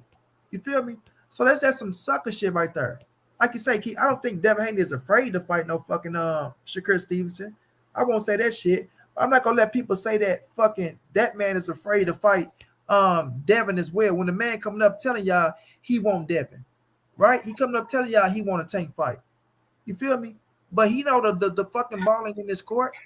He know that he don't control what's going on right now. He know that Devin is the A side. But you ain't gonna sit up here and fuck me and try to play me like I'm some type of sucker neither. And then run a Twitter and say, oh, sign the contract. Yeah, sign the contract. Nigga, we supposed to be negotiating. You feel me? Don't nobody take the first offer that's offered to them. But if you sit down and if you really want to fight, then we should be negotiating behind closed doors or however the fuck y'all want to look at it. If you want to negotiate in public, negotiate in public. But let's negotiate. Don't just send a contract and then call it quits. You feel me? Because that ain't what his daddy was saying. That ain't what he was saying. You know what I mean? So when I look at the situation, bro, it's some fuck shit all the way around the board on the Haney side. Period. Fuck shit. And if y'all can't call that fuck shit or call them out on it, then y'all just kissing ass. That's all they doing is just kissing ass. Because if you throw a contract, even with the Earl, and I ain't gonna even get on Earl and Bud for so long, but even with the Earl and Bud situation, right? You still see Earl gave him a chance to negotiate. They sat down at the table, which showed that he wanted to fight. So if we looking at the fucking the 135 division and people keep talking about, oh well, you know, Shakur is this, Shakur is that. Okay, well, who else got something to offer Devin Haney at 135? We got all the fucking titles. If you want to fight at 135, who else got something to offer? Who named bigger than Shakur Stevenson right now outside of Javante Tank Davis? You feel me? You gave Lomachenko more than what you offering Shakur Stevenson. What did Lomachenko bring to the table? Because a lot of y'all said he shouldn't give Lomachenko to fight. And they said it themselves. Lomachenko wasn't even a mandatory. He was a voluntary. And y'all offer him more than what y'all giving Shakur Stevenson. So how come Shakur can't get the same respect that Lomachenko get? You feel me? Y'all did 150,000 pay-per-view buys with Lomachenko. You don't think you can do 150,000 buys with motherfucking Shakur Stevenson? You're gonna do more than that. I believe you do more. Me, myself, I believe you do more than 150,000 buys with Shakur than you did with motherfucking Lomachenko. But you don't even want to sit down and negotiate with the man. And I'm going to give to you after this, Key. I'm okay with Devin Haney saying this, bro. I'm only making 135 for Gervonta Tank Davis because I feel like the risk matches the reward, right? I feel like the risk matches the reward, and I struggle making 135. I'm not going like Earl did with Bud. I'm not fighting no Keith Thurman. I'm not fighting none of these other motherfuckers. If it ain't Terrence Bud Crawford, I'm taking my ass to 154. If Devin would have came out and he would have earned the right to do that, you feel me? He earned the right to say, look, I'm not sending at 35 for nobody but fucking Gervonta Davis because the risk matches the reward. Tank is bigger than anybody at 140 or at 135. But when I look at Shakur, I feel like it's going to be the same amount of money for so-and-so and so-and-so. So I'm not going to risk losing to this motherfucker because I can't lose to him, lose my titles, and then, I don't get the reward that I'm looking for. I respect that shit.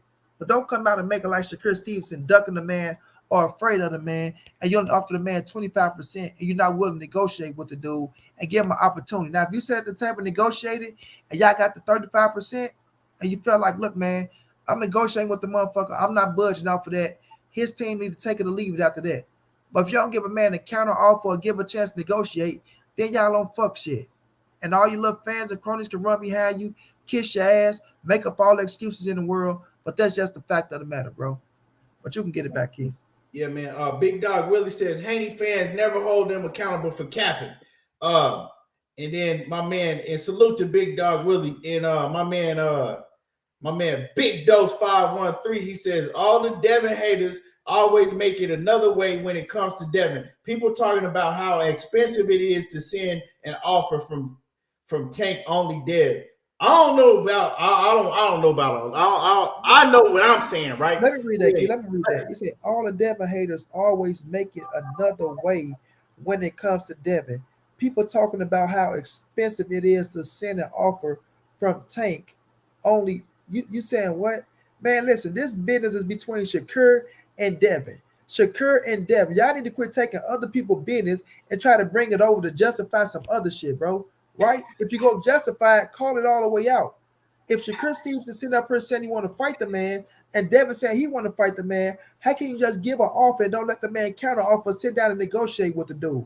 What the fuck is y'all talking about? Y'all just kissing ass and sucking dick because y'all care about the dude and y'all following 1,000 motherfucking leaders, bro.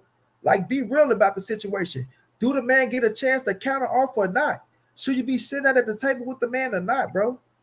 Because Shakur didn't take no fucked up deal like Devin took. Y'all mad at Shakur. Man, cut that shit out, man. Let me and my man upper echelon and the Cash App, man, I appreciate you. Salute. Now, let me say this, right? Big Dose, you got to keep it 100. I know you a huge Devin Haney fan. I fuck with Devin too. But the bottom line is the way he was moving, we've never seen Devin Haney move like that. We know that Devin don't want to fight at 135 no more. We know that Devin can't make the weight healthy no more. He ain't finna get in that. He knows Shakur. He know what type of dog Shakur is. After him struggling, right? Excuse me.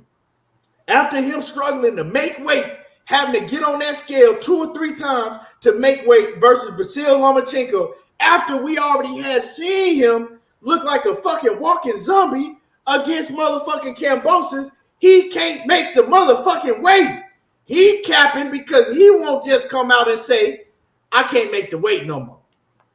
You know what I'm saying? So, I respect this money. If he just come out and say, look, y'all want me to fucking do this, and that, and y'all want me to come back to 135 pounds. If y'all want me to come to 135, you got to give me 75%. And it's straight like that. I respect it, right? That's what I'm saying. I'm saying that I know that's what it is, money, but he just won't come out and say it. Right. Come out and say that shit. But I don't respect how he getting on Twitter and like, oh man, he ducking.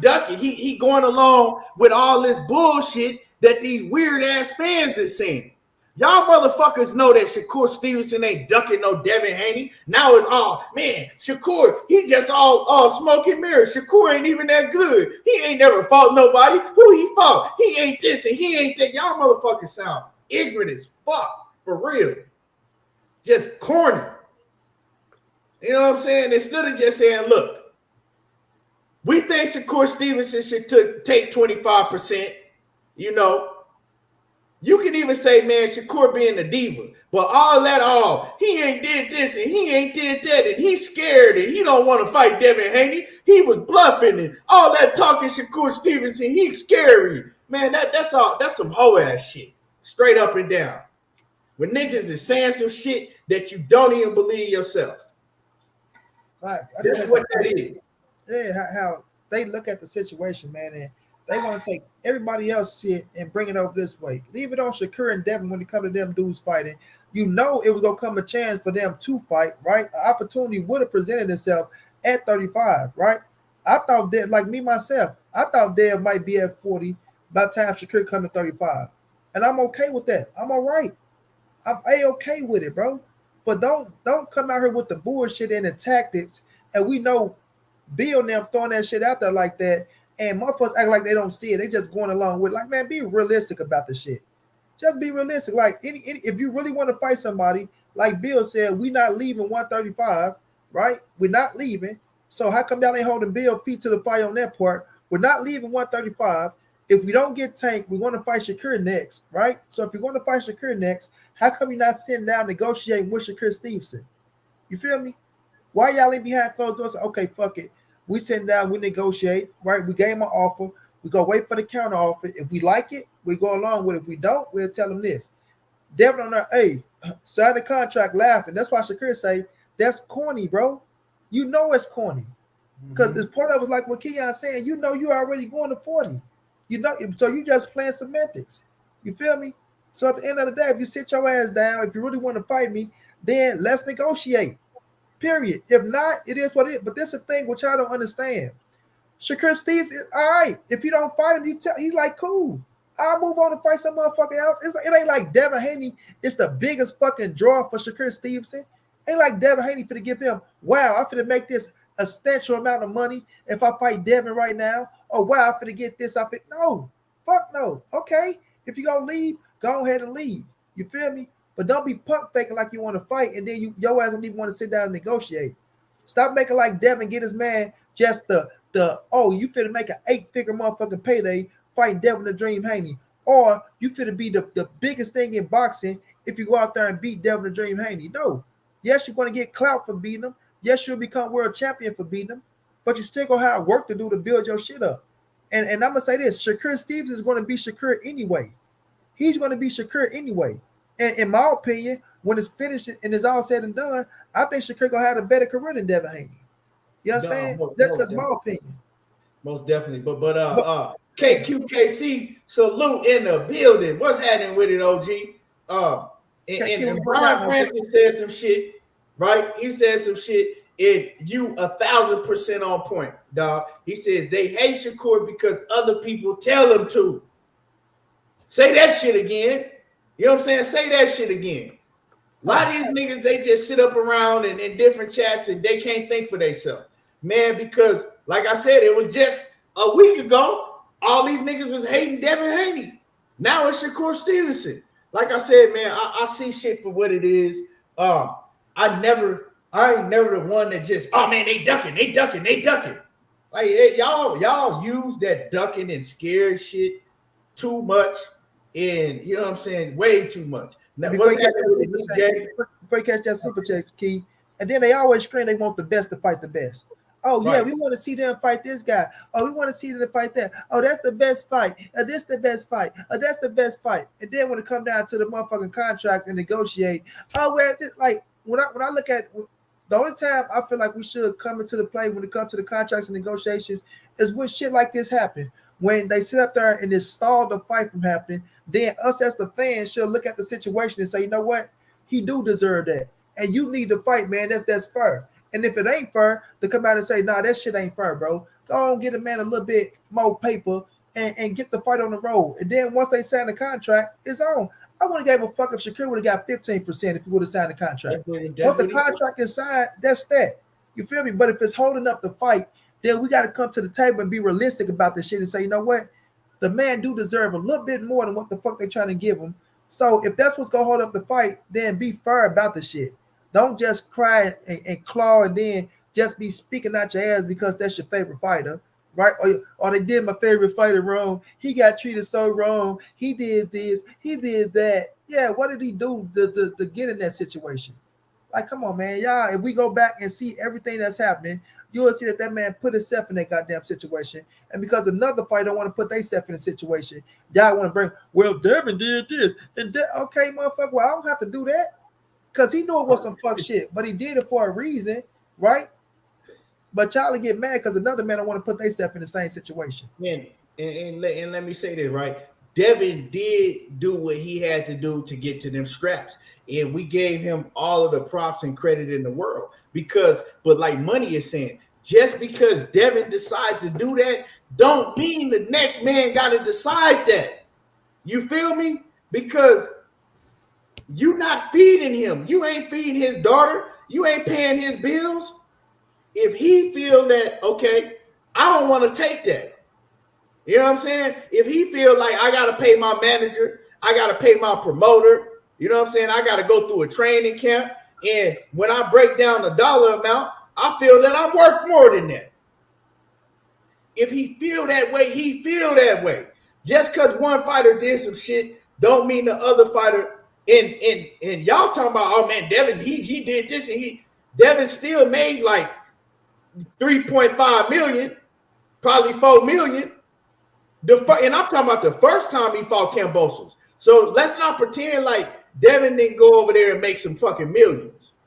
My man KQ says, he said Devin need to worry about 140. That's where he will be. That's where he will get chin check. Devin is not a draw. Keep it 100. I mean, a lot of people feel that way, man. I fuck with Devin still, you know. I just don't like how he rolling with this situation. And I'm gonna keep it real. If Shakur Stevenson was doing the same shit to Devin, I would take the same stance, and y'all know I would. If Shakur Stevenson was in the same position, saying that, oh yeah, once I fight Vasil Lomachenko, if it's at 135, I'm coming after motherfucking Devin Haney. And then he offered Devin Haney some bullshit he knew he wasn't gonna take. I'll be saying the same shit. Nigga, they ain't really like Devin don't want to fight at 135. It is what it is. He don't have no intentions of fighting at 135 no more. I mean, I don't know what y'all gotta look at to see that he can't fight at 135. You've seen the nigga damn near die. Like, you seen him die in the weigh-in and come back to life. Facts. Like, KQKC says they can't use their own brain. They follow the leader, and don't know shit. Facts. He said, facts, use your own brain. Yeah, man. A lot of these dudes, they just be regurgitating what they hear another nigga say. That's it. Like, all of a sudden you hate Shakur Stevenson because another nigga told you to. Like, I'm just saying. Big Doe says, my man Big Doe says, where that contract Shakur was telling Dev to sign, ain't nobody talking about that cap. Call them balls and strikes, KQKC. Now, as far as a contract that Shakur told Devin Haney to sign, I do a lot of videos, and y'all never seen me do a video about Shakur Stevenson giving Devin Haney no contract. I saw other people say that Shakur Stevenson supposedly had gave Devin Haney a note, but that was just some hearsay, she say shit. You know what I'm saying? That's some hearsay shit. I don't know that. I don't know if that happened for a fact. I didn't speak on it because I don't know. So I can't really speak on that because I didn't speak on it when people was talking about it. You know what I'm saying? And I was never money know this.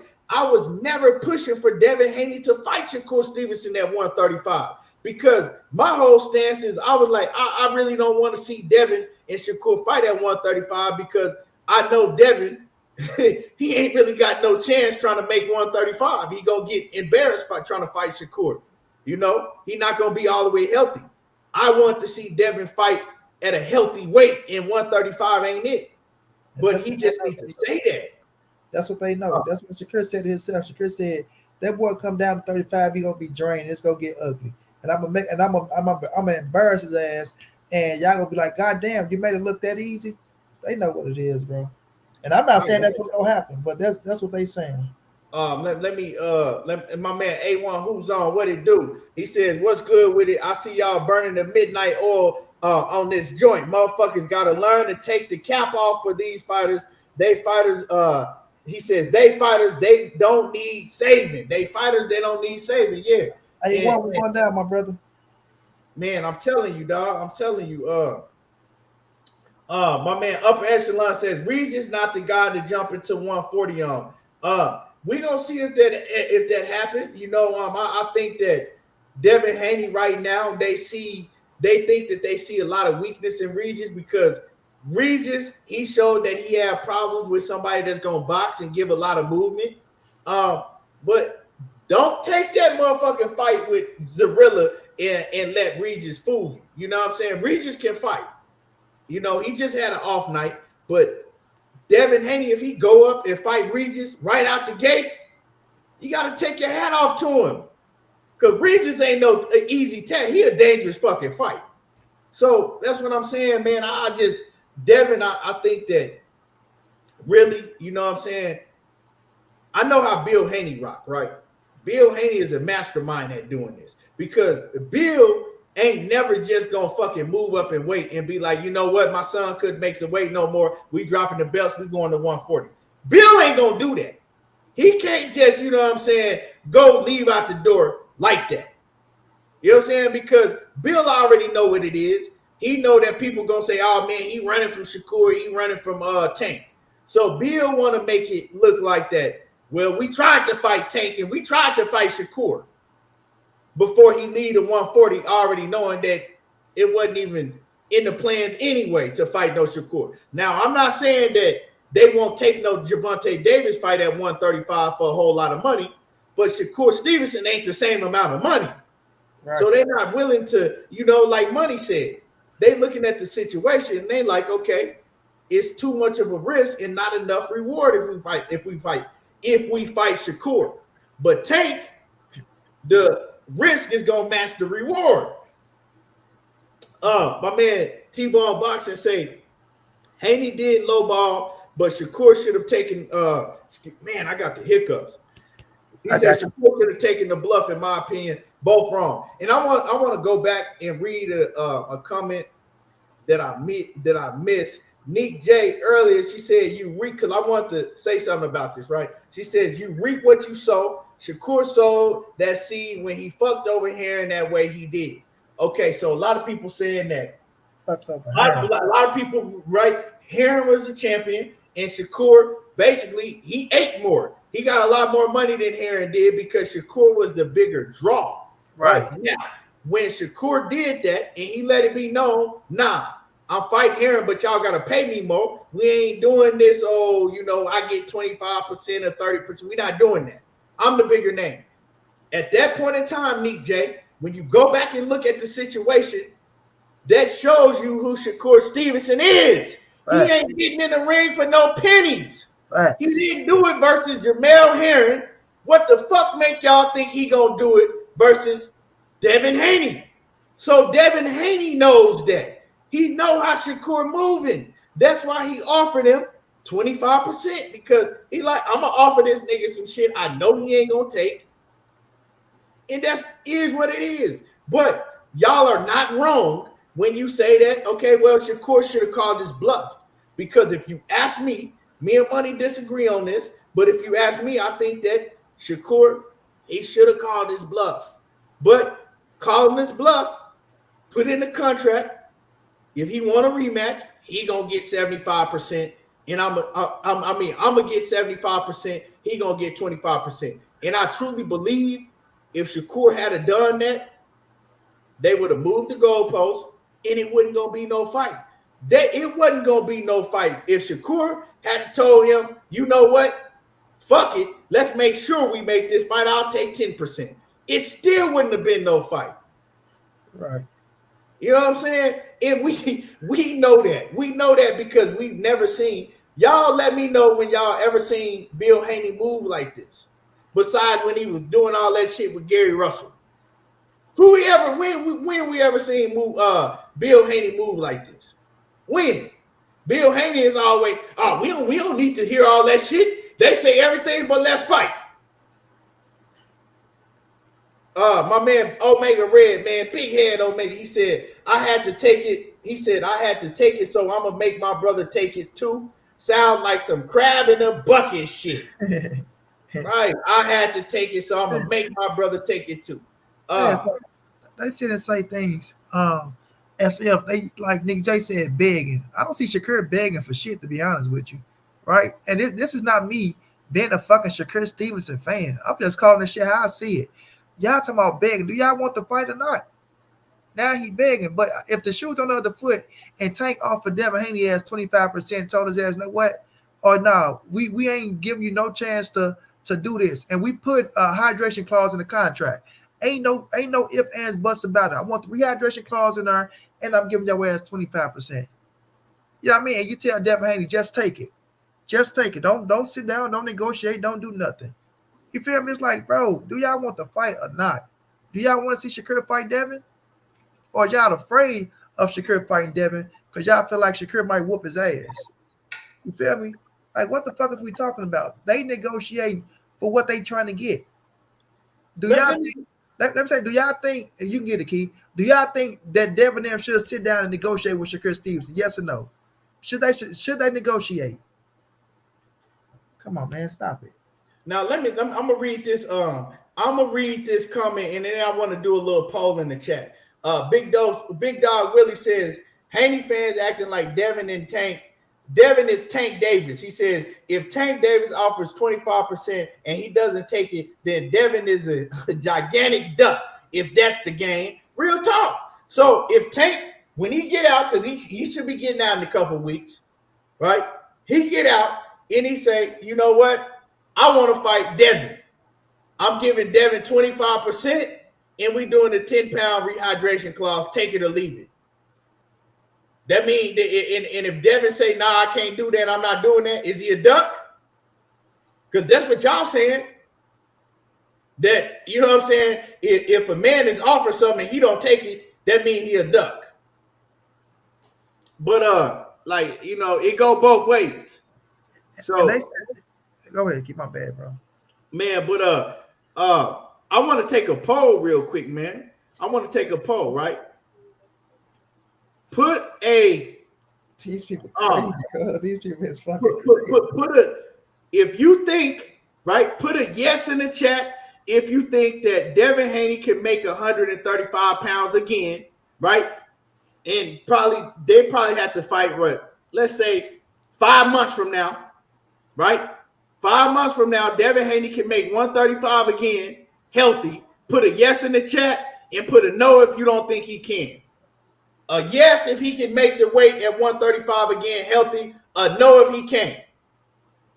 Bro, this don't have nothing to do with Devin Haney haters or nothing. We talking about, can he make the weight healthy? Put it in the chat, Big Dose. Put a yes if you think he can, a no if he can't. And be 100. And I mean healthy. Not, you know what I'm saying? Damn, they're killing themselves. They say yes for Tank. If you can make 35, you can make 35. What the fuck Tank got to do with it? Okay, I'm gonna start reading it. So continue to type in the chat, put a yes or a no in the chat, but I'm gonna read it down. Let me see. Hold on, let me get to it. BL says yes. QWY says QWY Network says no. Big Dog Willie says no. Diverse Conscience says no. Omega said if he really wanted to, yes. But can he make it healthy, Omega? That's the whole thing. And NB Moore says yes for Tank. That's what Money was talking about. Mr. Blue says no. Emmanuel Pettigrew says no. Reed says Devin ain't fighting at 135 no more. No. Dundada's only Loma on there. Antisocial says hell to the yeah. Gayla says no. King James says yeah. Reese Chamberlain says no. Nick J says he ain't made it healthy the last 2 fights, so no. Cash Crypto says Dev said he make the weight healthy and strong. No, he didn't. He might have said that shit before, but you ain't heard him say that shit this last time. Dada says yes, but not disciplined enough. That ain't no straight up answer though.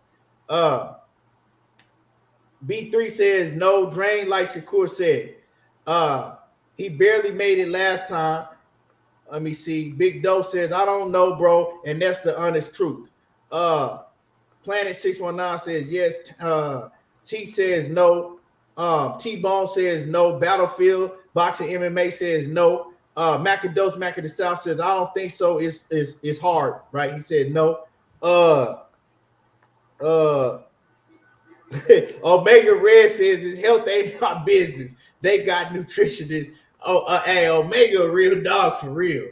My man A1 says shit, I'll make 135 if the bag, right? That's why I said for healthy. You know what I'm saying? I said healthy. You know what I'm saying? I could starve my motherfucking self and walk around and maybe make 100 pounds. I'm gonna damn near die doing it. That's why healthy means something. Now, right? The reason I'm saying this is because Devin Haney, remember money, Devin Haney continued to tell people in interviews while Bill Haney was running around talking about we ain't leaving 135, we ain't going nowhere. Devin Haney was like, it all depends on how I make the weight this time and how I feel, right? Now, we know that Devin Haney, right? We know for a fact when he tried to make the weight, he had to try multiple times on that scale. So that means that he didn't make the weight comfortably, right? We seen him walking out of the weigh-in. He looked like he was fucking a skeleton. Like, I mean, dude, well, let me find the picture again. He looked like he was a fucking skeleton or he was fucking a skeleton. Oh, shit, this is the Cambosa shit. This is, you see that nigga heart beating. You see this nigga hard beating, right? That was that. When did he fight Cambosa? October. So that's going on a year. So he looked like this trying to make the weight a year ago. You mean to tell me that some of you niggas actually believe that he can make the weight healthy, and they probably will fight? Like I said, if him and Shakur fought, they probably would fight. We in July, August, September, October. They probably would fight, I would say, October, probably in November. They don't really do too many big fights in October, right? They probably fight in November, right? And especially how top rank usually have they big fights in November, right? During that schedule. Round the Heisman, round somewhere around there, right? December, November, December, right? So 5-6 months from now, Devin Haney, we seeing him walking around at 180 pounds right now. He done blew up bigger than we ever seen him blow up before. And you mean to tell me that some of you niggas got a nerve enough to come in here and say, he can make the weight again healthy? It's a fucking lie. That's why I got a problem with some of y'all. Some of y'all, like Nick J, is a huge Devin Haney fan. And she came in here and she been arguing because she don't agree with whatever I say about the Shakur Stevenson situation. But she still was like, nah, I don't believe he can make the weight healthy. Why is it so hard for some of y'all to say that? Like, come on, man. The man is not going to be able to get in there and he going to kill himself if he make that weight. And he going to go in there, a shell of himself. And Shakur even told him that. Shakur says, once he beat Lomachenko, I don't see him coming back to 135 to fight me because he's going to be weight drained and I'm going to embarrass him. Shakur didn't say, well, he should come back and fight me because, Shakur told him straight up, you're going to be weight drained. He come back and fight me, he going to get fucked up because he going to be weight drained. Simple as that. You know what I'm saying? Simple as that. he's walking around too big now. You know what I'm saying? He been taking vacations. He been chilling. He deserved to chill, but he didn't blew up in weight. And it's going to be 10 times harder for him to make the weight than it was even the last 2 times. It don't get easier. It get harder over time, especially when you let your weight blow up like he has. Let me show y'all what he look like now. Let me read this super chat. My man Big Dog Willie says, see in the chat, Devin Haney's disciples are already making excuses for Devin turning down the potential lowball offer from Tank Davis, capped already. Yeah, man. Like I said, man, and my whole thing is money. No, y'all know how I rock. If Tank Davis had got out and started telling Devin Haney, you gonna fight me, but you're going to have to take 25%, take it or leave it, I would have been on Tank head telling Gervonta Davis he don't really want to fight. That's not how you negotiate with somebody if you really want to fight. That's how you negotiate saying, well, he want to fight me. I don't really want to fight him, but I'll be willing to fight him if he's willing to do X, Y, and Z. That ain't somebody that want to fight the other opponent. Because if you want to fight somebody, kind of like what Money was saying, right? He ain't get into it earlier, but what he was basically saying, if you want to fight somebody, you see what Errol Spence, when he wanted to fight Terrence Crawford, he went above and beyond to make sure that fight happened because he really wanted that smoke. Devin ain't even trying to negotiate with the man. He telling them, take 25%, he, ha, ha, or leave it.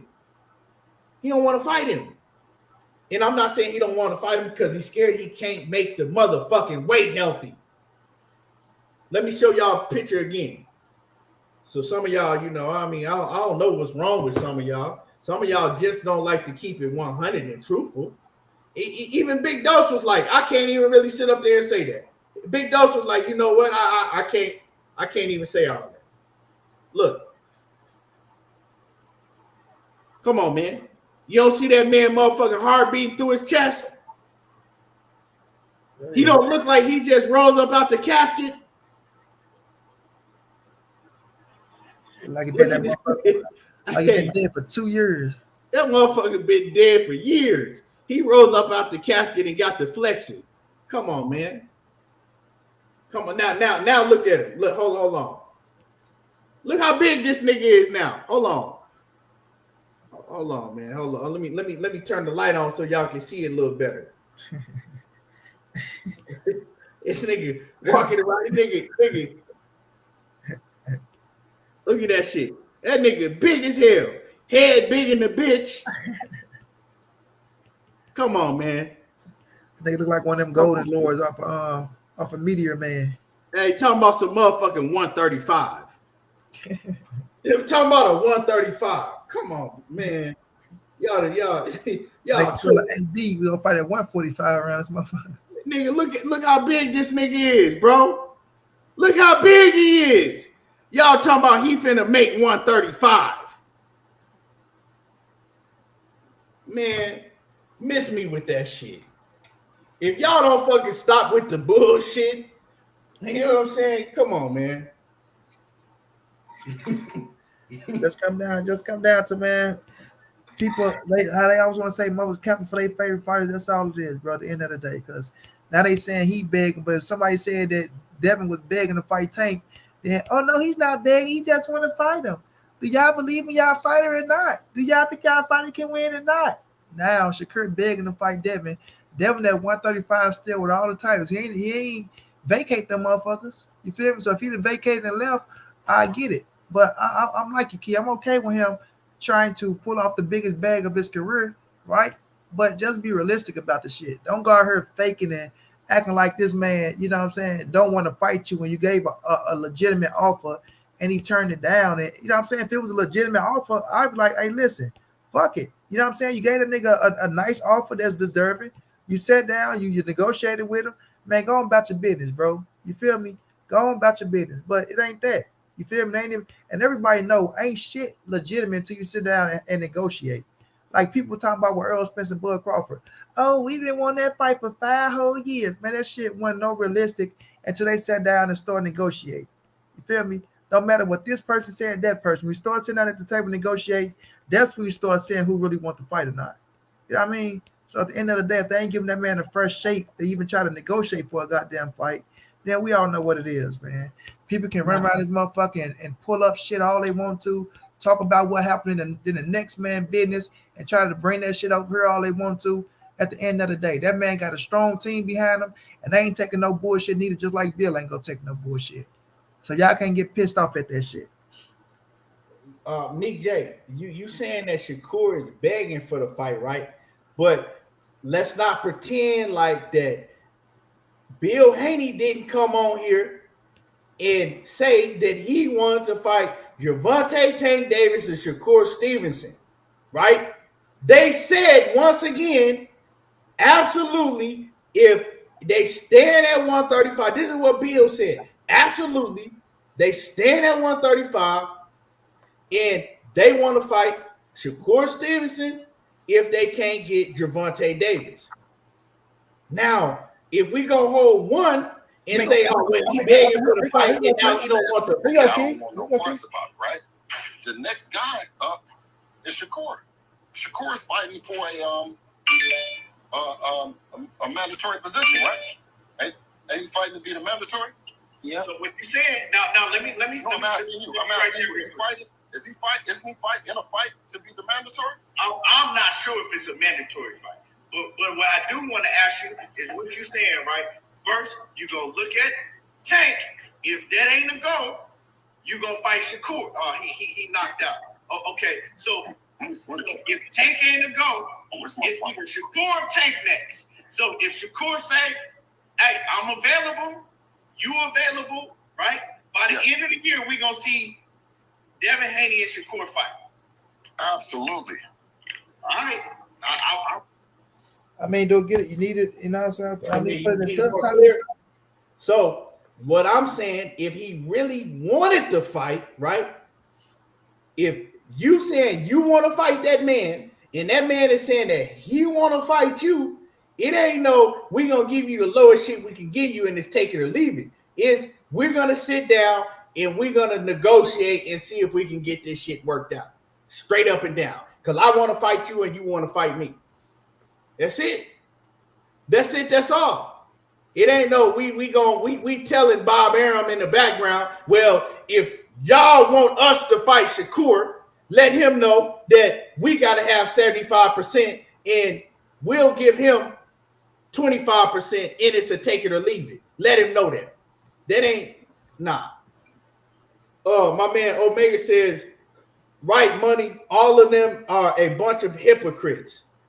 That's what I don't respect, man. Just keep it 100 and say, look, we ain't fighting at 135. If he wants some smoke with us, we can get it, but we're going to have to talk about a catch weight. And we're going to, let's sit down and see what we come up with. Well, they got an excuse for everything. Oh, shit, cuz this shit crazy. You said that's technically not the lowest. Well, I mean, what else do you want him to give him? You want to give him a fucking bag of chips? You know what I'm saying? You want to give him a bag of Boosie chips and tell him to get the fuck on? I mean, what else you want to give him? If you 25% for Shakur Stevenson, once again, is he has a manager, right? He got a manager, Jay Prince. He got to pay Jay Prince his fee. I don't know if Jay Prince get 5% or 10%, right? That's knocking that 25% down right off the rip. Now you got to pay Bob Arum because Bob Arum, he got to get his fee. Then you got to pay for your training camp. You got to pay your cut man. You got to pay, you know what I'm saying? After all of that shit, if you getting 25%, you ain't even getting nowhere near that. So, like I said, man, I believe that Shakur should have, told him, called his bluff. I believe that Shakur should have called his bluff. But I can't tell that man what he's supposed to feel, when he's always moved like that. Like, this ain't nothing new with Shakur. Nick J, you tried to put a point on me with the Jamel Herring shit, but that just proved my point. He been moving like that his whole career. He ain't wanting to fight for no pennies. He feel like that he's worth a certain amount. And I'm telling y'all that I've been around Shakur, sat right next to him at a fight, then talked to him for a long time, right? And Shakur is hot-headed. And if y'all know how Jay Prince move, Jay Prince ain't letting his fighters take no motherfucking lowball offers. And Nick J, you know that. Nick J, you know that Jay Prince don't move like that. So, you know what I'm saying? Like it's a lot of different factors for a lot of these dudes just to be fucking goofy, running around here with some goofy ass shit, pretending like Shakur Stevenson is afraid of Devin Haney. Facts, man. Like that's just some goofy shit. I look at it to the point. Look, Shakur go fight regardless, right? He gonna get his fights in regardless. Whether it's Devin or whether it's not Devin. Like I say, him fighting Devin ain't like he finna make a motherfucking a career high to where he can go retire from boxing. You feel me? At the end of the day, the man gonna make his money where he gonna make his money, and his team gonna make sure he get his right amount of money. Just like Bill, you know what I'm saying, supposed to make sure his son get his right amount of money. Nick J say, oh well, Devin fought for 21. Devin, that's what they did. You know what I mean? They set their standards that low to go fight for 21. You feel me? Shakur ain't got to set his standards low to go fight for 21. And if the fight don't take place, then the fight don't take place. But don't be running around this motherfucker talk about, oh, he ducked Devin or he afraid to fight. And I'm not saying you saying this. I'm just saying in general. You know what I'm saying? People don't be running around this motherfucker talking about he ducking Devin or he didn't want to fight Devin because the man didn't want to take a stupid ass 21% because the man knows his worth. I mean, when it comes to your other fighters, I mean, your favorite fighters, and if they turn down low ball offers from other fighters, y'all won't be saying that shit about your fighters that you like. So don't say this shit about Shakur Stevenson. And like I said, I don't see Shakur Stevenson begging Devin for no fight or nobody else. Last time I checked, this the fight game, right? This what they do to get paid. This is their profession. So to run around this motherfucker talking about people are begging for fights, right? It's absurd to me. You feel me? This is what they do to fight. So like they were saying with Devin, oh, when Devin was going out trying to get fights with motherfuckers, y'all weren't saying he was begging for fights. Y'all was saying, oh, they afraid to fight Devin. They turning him down. They scared because they know what'll happen, right? All the Devin fanatics, right? Every time, or Tank don't want to fight him. Ryan don't want to fight him. Pitbull don't want to fight him. This dude don't want to fight him. He don't want to fight him. Oh, they don't want to fight Devin because they know what's gonna happen. They know Devin gonna do this. If y'all weren't saying Devin was begging for fights, right? Or was he begging for fights? Or was he trying to go out there and get in the fucking ring? You feel me? So, you know, it's just crazy. It's like Omega say, man, a bunch of fucking hypocrites. You know what I mean? If you go sit at the table with somebody and negotiate a fight, sit at the table with that man and negotiate the fight. If negotiations break off and the shit ain't what it should have been, then that's what happened. But don't just throw some shit out there, some low ball shit, and then leave it at that, and then say, oh, well, he didn't want to fight me. I gave him this, that, and the third, because we all know it's fuck shit at the end of the day. We all smart enough to understand what's really going on. It's just, are you willing to tell the truth about it or not? Period. That's all it is, bro. Is you willing to tell the truth about it or not? Or you just go ride with your favorite fighter, right? Kiss his ass, knowing damn well you're looking like a goddamn fool trying to defend the shit. You know you're looking like a goddamn fool. That's why you got to pull up 1,000,001 things. Oh, well, what about this? Oh, well, what about that? Oh, what about this? What about that? When that man over there just laughed, like, well, it is what it is, man. It is what it is, bro. That man like, fuck it. If you don't want to fight me, go on about your business, bro. It is what it is, man. Just don't come around this motherfucker talking no shit, because you know that's lame ass shit. And we move on. He gonna get his fights and he gonna get his fights. But don't get the crying about no motherfucker. I want to see the best fight the best, when this is the best fighting the best right here, and you motherfuckers not even willing to negotiate to make it happen. Period. You know what I'm saying? But it is what it is, man. Yeah, and like I said, man, at the end of the day, if Errol Spence offered Terrence Crawford 25% and told him to take it and leave it, does that mean he want to fight Terrence Crawford? That mean he really want to fight real bad? Because y'all acting like that Devin Haney actually wants to fight Shakur Stevenson. He don't want to fight Shakur Stevenson. That's why he gave him a low, take it or leave it offer. So I don't understand what y'all saying. Y'all acting like that are y'all telling me that Devin Haney really wants to fight? Is that what y'all trying to say? Y'all got to make this shit clear. Let me go ahead and block this clown. Y'all should already block this fucking idiot. Anyway, that's what I want. I want to make this clear so we can have, matter of fact, you know what? What time is it, man? I'm going to drop this link real quick because one of y'all got to come up here and make this shit clear to me. Is y'all trying to say that Devin Haney really wants this Shakur Stevenson fight? And real quick, we ain't going to do it long. So real quick, I'm going to drop a link. I'm going to let two people up here, and I need somebody to explain to me what y'all really trying to say.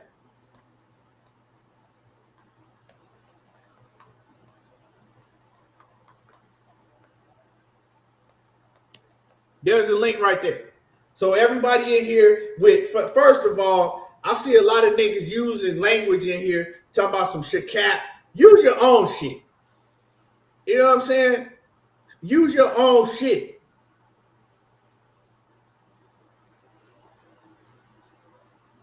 Nick J says, I'm telling you, he wants the tank fight at 135. Shakur is the second option, and if he wants it bad enough, he should take the offer. It ain't hard.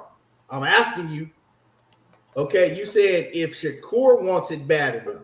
The question was, does Devin Haney want the fight? Now you saying that he wants the tank fight real bad at 135. Well, if he wants the tank fight so motherfucking bad, Nick J, why is he trying to sign the deal to fight motherfucking Regis Prograis? Why was Bill on the phone and they got on FaceTime talking about Regis Prograis next? Regis and Prograis don't sound like Gervonta and Davis to me. So I'm just saying, fuck what's really going on. We can't put where I ain't heard him say that he wants to Tank Davis fight real bad.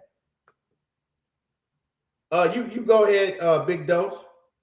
Okay, first of all, you said. Hold on. Okay. Go make another account, faggot.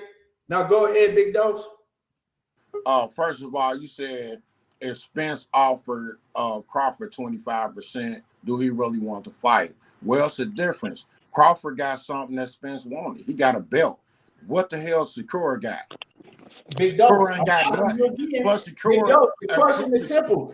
Does Devin Haney really, I don't care who got a belt and I'm asking you, does Devin Haney really want to fight Shakur Stevenson? I believe he does. He sent them an offer. So you saying that he want to fight Shakur Stevenson bad? I ain't saying he want to fight him bad. I'm saying he want to fight him. He sent them an offer. And all Shakur got to do is call his bluff, take the offer, dare to be great, just like Devin Haney did. He went overseas. He took what he had to take. Even in the contract saying if he won, he still had to come back there and all that, bro. But Shakur act like he a damn diva, like he can't take the offer, man. Like he done did great things. You ain't did shit in boxing yet, bro. You ain't even beat nobody at 135. And then your two-time championship came against Herring and dude brother that other girl he was going with. What was his name? I can't remember his name, but anyway, I can't remember it because he wasn't nothing. You know what I'm saying? So Shakur ain't really did shit. By the eye test, he looked good. He looked good by the eye test, but he ain't did shit. Big Dose, hold on real quick. Let me address some shit, dog. Hey, Havana or whatever, he I don't know what your name is. Don't spam some shit in my chat, right? Especially if it's some shit that you taking from another man. You know what I'm saying? If you're gonna spam in my chat, at least use your own words. Go ahead, Big Dose. Yeah, but Shakur has absolutely nothing, man, to be trying to call any type of shots, bro. Devin dared to be great. He got all 4 belts. People talking about if Tank offering 25%. Well, Devin ain't in Shakur's position. Devin is undisputed, bro. He done accomplished things. Resume way better than Shakur's is. Okay. Bro, Shakur too the big world We'll champion. get into the resume argument because then we're gonna have to go back and forth. But what I'm gonna say, Big Dose, is if you feel that Shakur is being a diva, right? That's why I don't have no problem with that. My problem is niggas going around talking about Shakur, he's scared and he running and like, you really believe that he's scared of Devin Haney and he running from Devin Haney and he's scared to get in the ring with Devin Haney? Like, do you really believe that?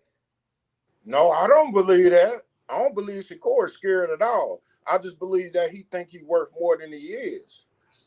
Okay, I don't have no problem with that, Big Dose, because I don't have no problem with that because when I came and I gave my bill, right, part of my bill was that, hey, I don't have no problem with Devin saying, look, 75%. But my thing is that it's the take it or leave it. Now, the take it or leave it means that if he wants to fight me, if he calling me out and wanting to fight me, well, I'll fight him for 75%, but he got to take it or leave it. It ain't that I want to fight. That's not a I want to fight you. You want to fight me. Let's get it popping, and we're gonna talk about making this fight. That's where my discrepancy is. Now I'm gonna let me see my man Big Dog Willie, and then I'm gonna give it to Nick J. Yeah, I'm not gonna be quick about this. I'm confused about a lot of things about these Devin Haney fans. You guys talk out both sides of your mouth, and it's really weird because one thing you guys saying that Devin Haney, but Shakur Stevenson haven't deserved or is not that good to do that, or we haven't seen nothing from him. But what can we say that about how he got his 3 belts from who? What's his name again? Bosa? Was Bosa the greatest fighter ever? I'm just asking. Like, not like did he fight some great fighter to get all 4 of those belts? Bosa had the belts. He fought. No. I'm asking you a question. Did he fight with Bosa the best? Is Bosa Tank? Is Bosa Lomachenko? Is Bosa Ain't nobody calling him those people. No. Let me finish. I'll let you guys answer in a minute. I'll let you guys answer in a minute. This is why I'm asking. You guys act like Shakur is garbage. These guys have belts in other weight divisions. He has a unified at 130 and he has a belt at 126. That's not garbage. And he's already coming up to 135, and people think he's one of the best 4 or 3 fighters in the division already. So you guys really think he's 25%? He's no good? You guys really think that? I didn't say that. I didn't say he garbage. He ain't fought nobody though. That's a fact. We gonna get back to that. The resume, he ain't fought nobody. We gonna get back to that in a minute. But I'm gonna let Big Dog. I'm gonna let him finish, and then I'm gonna go to Nick J, and then we can. That's it, man. I just don't understand how they try to push what Devin's achievements are, and saying that Shakur should be thankful and happy that he should take this. He should take the offer because he's getting 4 belts. And Bill Haney, the thing with Bill Haney, never caps. Bill Haney never tells a lie. Bill Haney never does. He never tells a lie at all. He's just always honest, and he's always about his thing. And everybody ducking his son, all of that. And then Keon, you just played a clip of him capping. Just sit there capping, and they made excuses for that. Well, he didn't mean it like that. It's over and over and over, like running water. I'm good. Go ahead, man. All right. Nick J, go ahead. What's going on with the Queen? Oh my God. Hey, y'all got me all up late tonight. I'm about to go to sleep, but I had to come on the panel. Ask me the initial question again so I can just address that. What was the initial question?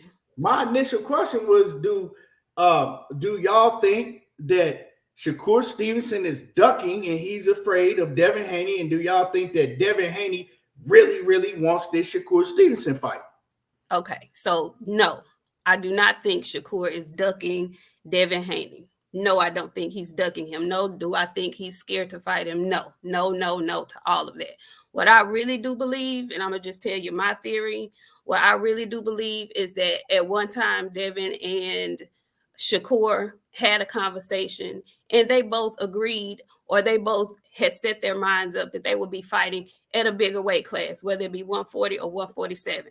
I don't think they ever had any intentions to fight each other at 135, ever.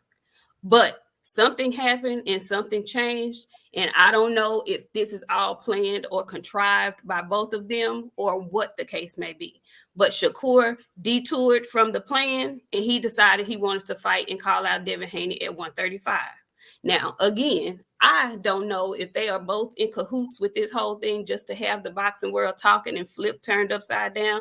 That very well could be the case. I don't know. But I do believe that Shakur switched up the plan and decided he wanted to throw his name in the hat for undisputed at 135. At that point, all bets are off. He starts coming for Devin. When he stepped his toenail in the ring and said that, oh, he lost to Lomachenko, in my mind, all friendship bets are off at that point. So I think Devin Haney really in his mind and heart of hearts, if he's going to squeeze back down to 135, there's no reason for him to do that for nobody else other than Tank Davis, not even Shakur. So if he's not fighting Tank at 135, I don't think he's fighting anybody at 135. We don't know what Tank got going on. He's still locked up. We got to see what that is. In my opinion, before Tank got locked up, some paperwork could have been sent to Devin Haney if he really wanted to fight like he said he did. That's neither here or there. He's in the situation he's in. And now Devin Haney has options. And I think that pisses a lot of people off because nobody's used to him having options. Everybody's used to Devin and Bill going around saying who they want to fight. And nobody ever says, okay, yeah, let's make that fight. So since he's in this position, he's the undisputed champion. He now has options, and that looks funny to a lot of people. So to a lot of people, oh, he ain't doing what he said he was going to do. Oh, he running a 140. Oh, he's doing this. His daddy said that, this, that, and the third. The man has options at this point. And until he announces a fight at 140, he's still at 135. That's how I'm viewing it. That's how I'm looking at it. DJ, why don't we just say that? Why don't you just say it? He ain't got to tell you shit. Okay. He said what he said. He said he was at 135 until the end of the year. Just because he's looking at other options doesn't mean he's going to take them, but they're out there for him to look at. So he can do that. He don't have to pacify you, me, and nobody else. If he want to take a fight at 147, he can do that shit too. But why attack Shakur for it? Everybody can pipe down until he actually announces a fight. He hasn't done that yet. But people are so mad because he has the option to do so now. My thing with him and Shakur is I don't think he ever wanted to fight Shakur at 135. But since Shakur made it very obvious that he wanted some Devin Haney smoke, he said, okay, well, here's what we'll do. Since you out in the public saying this, that, and the third, since you out in the public with all the shenanigans, I'm going to meet you and I'm going to match you one. Here's the contract. It's 25%. How bad do you want it? Let me ask you something, Jay. How can you say that Shakur is the one that outed it when Devin Daddy said that Shakur would be next if there's no Tank, and that's Shakur stepped into the ring with them. So I'm saying that because at that time Tank wasn't in jail yet. But that was directly after his fight. That was after his fight. But you said they made a pact that they supposed to fight at the big weight classes. So if they made a pact to fight the big weight classes, then Bill said that they go fight at 135. Bill the one said they're not leaving 135. So if Bill said they're not leaving 135 because his eye was on Tank Davis. Wait a minute. No, that's not what he said. I can play the clip. Wait a minute, DJ. I can play the clip. I heard the clip. No, you just heard that part of the clip. I'm talking about when he first asked him, Bill was very enthusiastic. Oh, we're not going nowhere. We staying at 35. We staying at 35. So if he said out his own mouth that it's going to be Shakur after Tank at 135, So you can't blame Shakur for stepping in the ring and saying what he said. Bill said out his own mouth, "Oh, if there's no Tank, then it's Shakur." They not Okay, leaving but 135. nobody I said don't think there's that's a no good Tank thing. though. That's the whole point. He's trying to step I'm in not- line in front. I'm He's not trying to cut the line. You were the second option, sweetheart. You not the first. He wasn't the first option. Well, Tank is not in the picture right now, so we don't know. So if we sitting up here, he's saying this, and they say, okay, well, it can be Shakur. We can't be mad at Shakur for going for a fight at Devin. And then you saying he's at 35 until the end of the year. You still can't be mad at Shakur because he's at 35 right now. And if one man got all the titles, who are you supposed to go for? Nobody's mad at Shakur. First of all, I'm not mad at him. Listen, Nobody's mad at Shakur. I'm not saying you and Jim. I'm just saying you can't be mad at Shakur if he's going for Devin. If Devin's still at 135 and he has all the titles, there's nobody else for Shakur to go for. If this man got all the titles and he's sitting at 135, he's supposed to go for the champion. No. Oh, so are you on the bandwagon that the belts don't matter or that the belts do matter? The belts always matter to me. I'm not. Okay, cool. I don't even cool. have it. Okay, cool. So I don't have a problem with Shakur wanting to fight Devin Haney at 135 because he has all the belts. I have no problem with that. Again, my problem with Shakur is, sir, you're not about to cut the line and get everything you want. You can't have it all, motherfucker. You can't have it all. If you want this fight, you take this 25% and you get your ass on in the ring. But you don't get a chance to dictate all the terms. You can't do that, especially when you are the second option. You are the second option. The first one has not been taken off the table yet. What time did he dictate though? Because all the man he's got trying to dictate, but he's not going to dictate. He's trying to, but you can't. I don't think the man is trying to dictate by trying to sit down and have a negotiate. When you negotiate, you're negotiating. That's not trying to dictate anything. Are they still negotiating? Let me say this. Do we know if negotiations have been cut off? Shit, it don't even look like they gave him a chance to negotiate. Why are you saying that? Why are you saying that? Why Devin them saying take it or leave it? When did they say take it or leave it? Bro, that's what everybody's saying. He's saying take it or leave. That's who why Shakur said that. That's what I'm saying. You see who Shakur. Said he said take it or leave it. You see Shakur on Twitter saying, "You know, I'm not gonna sign that shit," and he's saying, "Oh well." He's saying the last thing Shakur said was, "I'm waiting on another offer." That's the last thing Shakur said that I remember about that particular contract. I'm waiting on another offer. See, so we get up on here on YouTube and assume what and the last thing on his face after the fact. Wait a minute. The last thing I seen from Shakur is him telling his ass, "Look, you know I'm not gonna sign that shit. So go on about your business." And then I see him trying to fight with Lomachenko. That's the last thing I seen with Shakur Stevenson. Let me say something real quick. Exactly, and that's what I meant when I said he got his ass on Twitter, and every other few days he begging somebody to fight him, not just Devin. I ain't even talking about Devin. I'm talking about Loma. But Nick J Money, let me say something real quick because see, y'all up here talking with some sense. Nick J came up here talking with some sense. Money talking with some sense. Big Dog Willie, Big Dose, right? In Nick J, she riding with Devin Haney. Big Dose riding with Devin Haney. You know, but the thing is, everybody talking with some sense. Where all this shit get twisted is when you get fans coming out here on the social media. Oh man, they scared, they ducking, they pussy. He ain't never fought nobody. He always been scared. He runs all that shit. That's where all this shit gets started. My whole thing was Devin Haney ain't scared to fight Shakur. Shakur ain't scared to fight him. But I don't feel that Devin Haney ever had no intentions of going back to 135. Unless he was going to get a big bag from Gervonta Tank Davis. That's what you saying in so many words, Nick J. Yes. Yeah. And Shakur, he seen right like damn, Devin right here, he got all the belts. I'm at the division now. Fuck it. I'm gonna try to take my chance.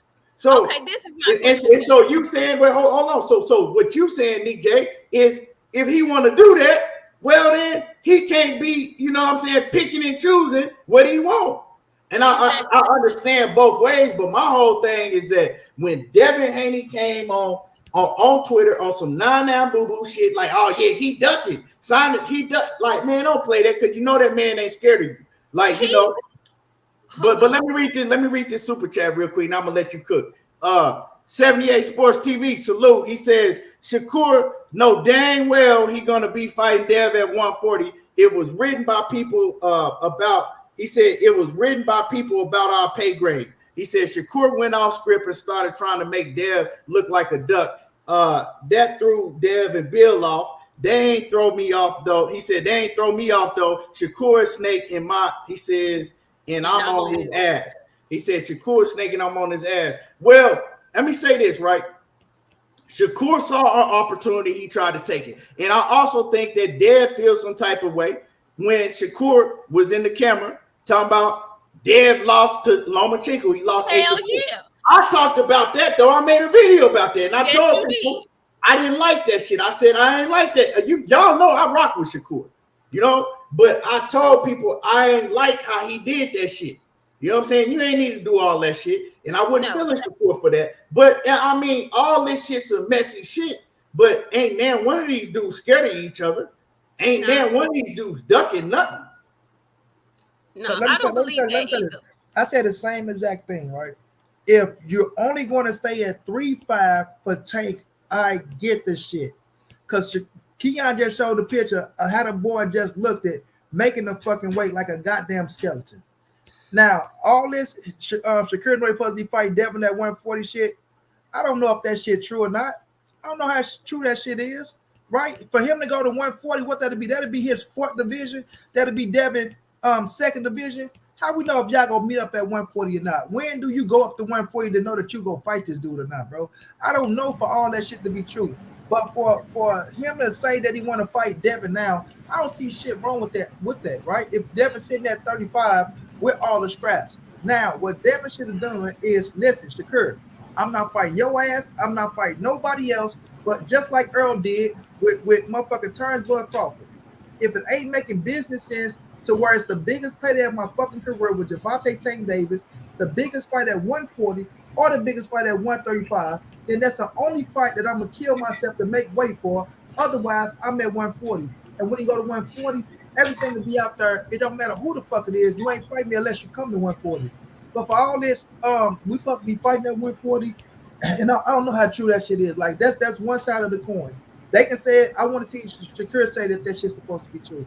Other than that, you can't. He done said that before. Shakur done said that before. We gonna fight down the line. We eventually gonna meet up. He said that before. I know, okay, but if he going for the man at 35, you can't. People can't be mad if the man said he want to fight him at 135. Whether you like how the man moving or not, if that's why nobody's mad at it. I'm just saying you can't dictate shit when you ain't got shit to work with. That's all I'm saying. You can't dictate. You can't dictate a motherfucking thing when you ain't got no lick. Okay, if you at 135 and you're negotiating, then you're gonna have some say so. Like I said, Shakur ain't just no motherfucker.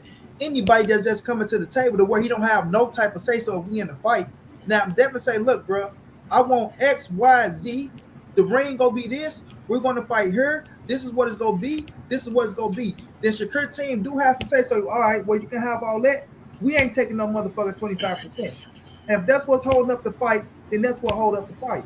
It ain't holding it up. Just move the fuck on, because that's what it is. And if they move on, it ain't like he go miss out on something just dramatic. Exactly. Go make that money somewhere else since it ain't good enough for you. Go make it somewhere else. Man will make y'all. Go make it somewhere else then.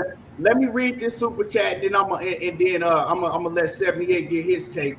Planet 619 says Bozy Ennis, Floyd Schofield Sr. Oh, my shit skipped. Hold on.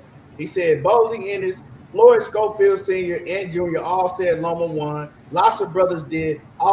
He said, are they all Uncle Toms too? But folks throw those terms around. Ain't nobody said nothing about no Uncle Tom. Like it was said a lot of times.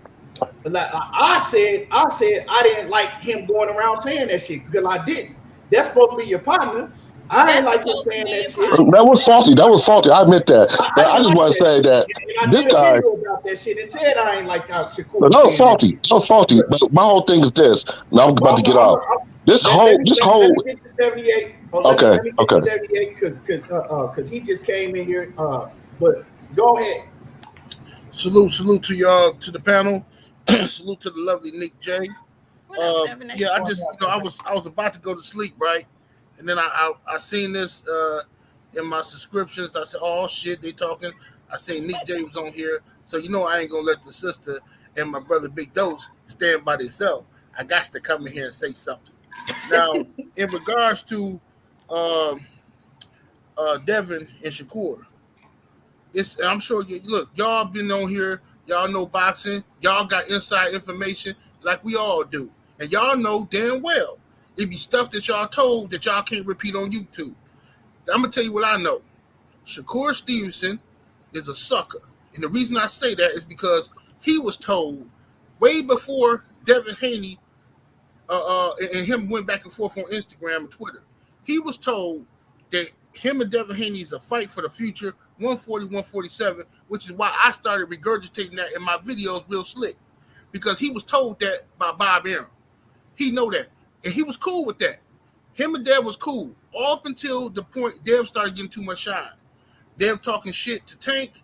Him and Tank going back and forth with each other. Dev finna sign the fight Lomachenko. Shakur got salty, got jealous, like the hating ass niggas do. And he started talking shit. And then fans started talking about, oh, why Dev ain't keep the same energy with Shakur? You know why he ain't keep the same energy? Because he already know Shakur fight coming down the future. Shakur know it too, but he trying to make Dev look like a whole ass nigga. And that's what pissed me off, and that's why I'm on his ass. You know what I'm saying? Because he know what the fuck going on. Shakur know exactly what's going on, but he trying to make Dev look like a sucker because Dev preoccupied with something else. And it's a clever strategy. Clever if you can get away with it, but you can't get away with it while I'm out here. You can't. If wasn't nobody out here, it would be a beautiful strategy for Shakur to make Dev look like he ducking, and then the big fight happens in the future, while the whole time Shakur looked like, oh man, this dude ducking Shakur, he ducking Shakur. No, sorry Shakur, it was a nice strategy. It ain't gonna work. You know goddamn well you and Dev is fighting in the future. You were told that by Bob Arum, and that's why Bob Arum was not trying to make Shakur versus Devin at 140, because Bob Arum don't believe that fight is a money fight yet. The same reason we didn't get Terrence Crawford versus Errol Spence. They don't believe black fighters is going to sell like that. They need time to build that shit up. If we didn't get Terrence Crawford and Errol Spence to 5 years later, why the fuck would we get Devin Haney versus Shakur in a year? Come on, bro. Y'all know this is cap. Shakur know it too. Now, what you saying? I ain't mad at him for trying to build it. But you can't make Dev look like he ducking. Now, what you saying, it make a lot of sense. But Bob Arum is the one that came out and started saying, "Well, we got the Shakur fight. I mean, we got the Shakur fight if he stays at 135." So Bob Arum, the one that came out, started saying, "We got the Shakur fight." Like he wanted them to fight. I got footage of Bob Arum right now saying that fight gonna happen at 140, 147. What's up, man? I like when you say that he's trying to make it look like Devin ducking. I see Mo trying to make it look like Shakur ducking. No, that's after. Right? That's after. Hold on. Yeah, but when I'm looking at the situation, because I know for a fact that Devin ain't ducking enough Shakur Stevenson, and that's why I say for the fact that you know what your biggest fight is. It's Tank Davis. That's been the biggest fight for a while. Just tell motherfuckers that I'm not fighting nobody but Tank. But you got Bill, right? Bill talk about, oh, if it ain't Tank, then it's Shakur. Why he say that, man? Why he say that? Wait a minute. And he's not talking about that. He didn't say no fucking 40 or no 47. He talking about 35. We're not going nowhere. We stand at 35, this, that, and the third. So if you say you stand at 35, and then if Shakur coming up trying to get a fight with you, I can't be pissed off at that man for trying to get a fight. Okay, Mooney, why he say that though? Why he say that? So you leaving out a big part. The reason why Bill was forced to say that is because people on the internet was calling Bill Haney cap, saying that they wasn't keeping the same energy with Shakur Stevenson. Remember, Devin Haney had a mission. He was only calling out Lomachenko and Tank Davis. Those are the fights he wanted.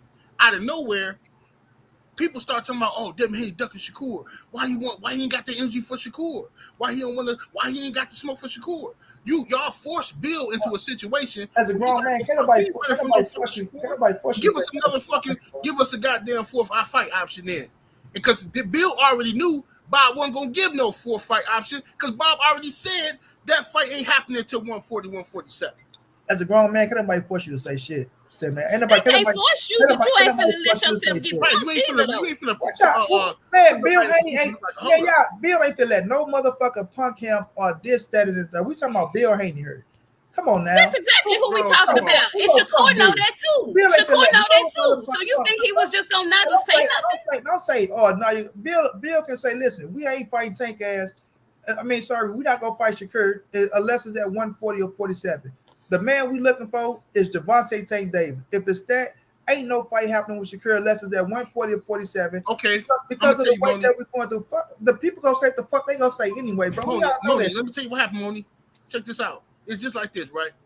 This is exactly what happened. Right hand, man. Just like this. It's 12:50 or my time. I'm finna go to the crib. I'm like, all right, man, I'm out of here, y'all.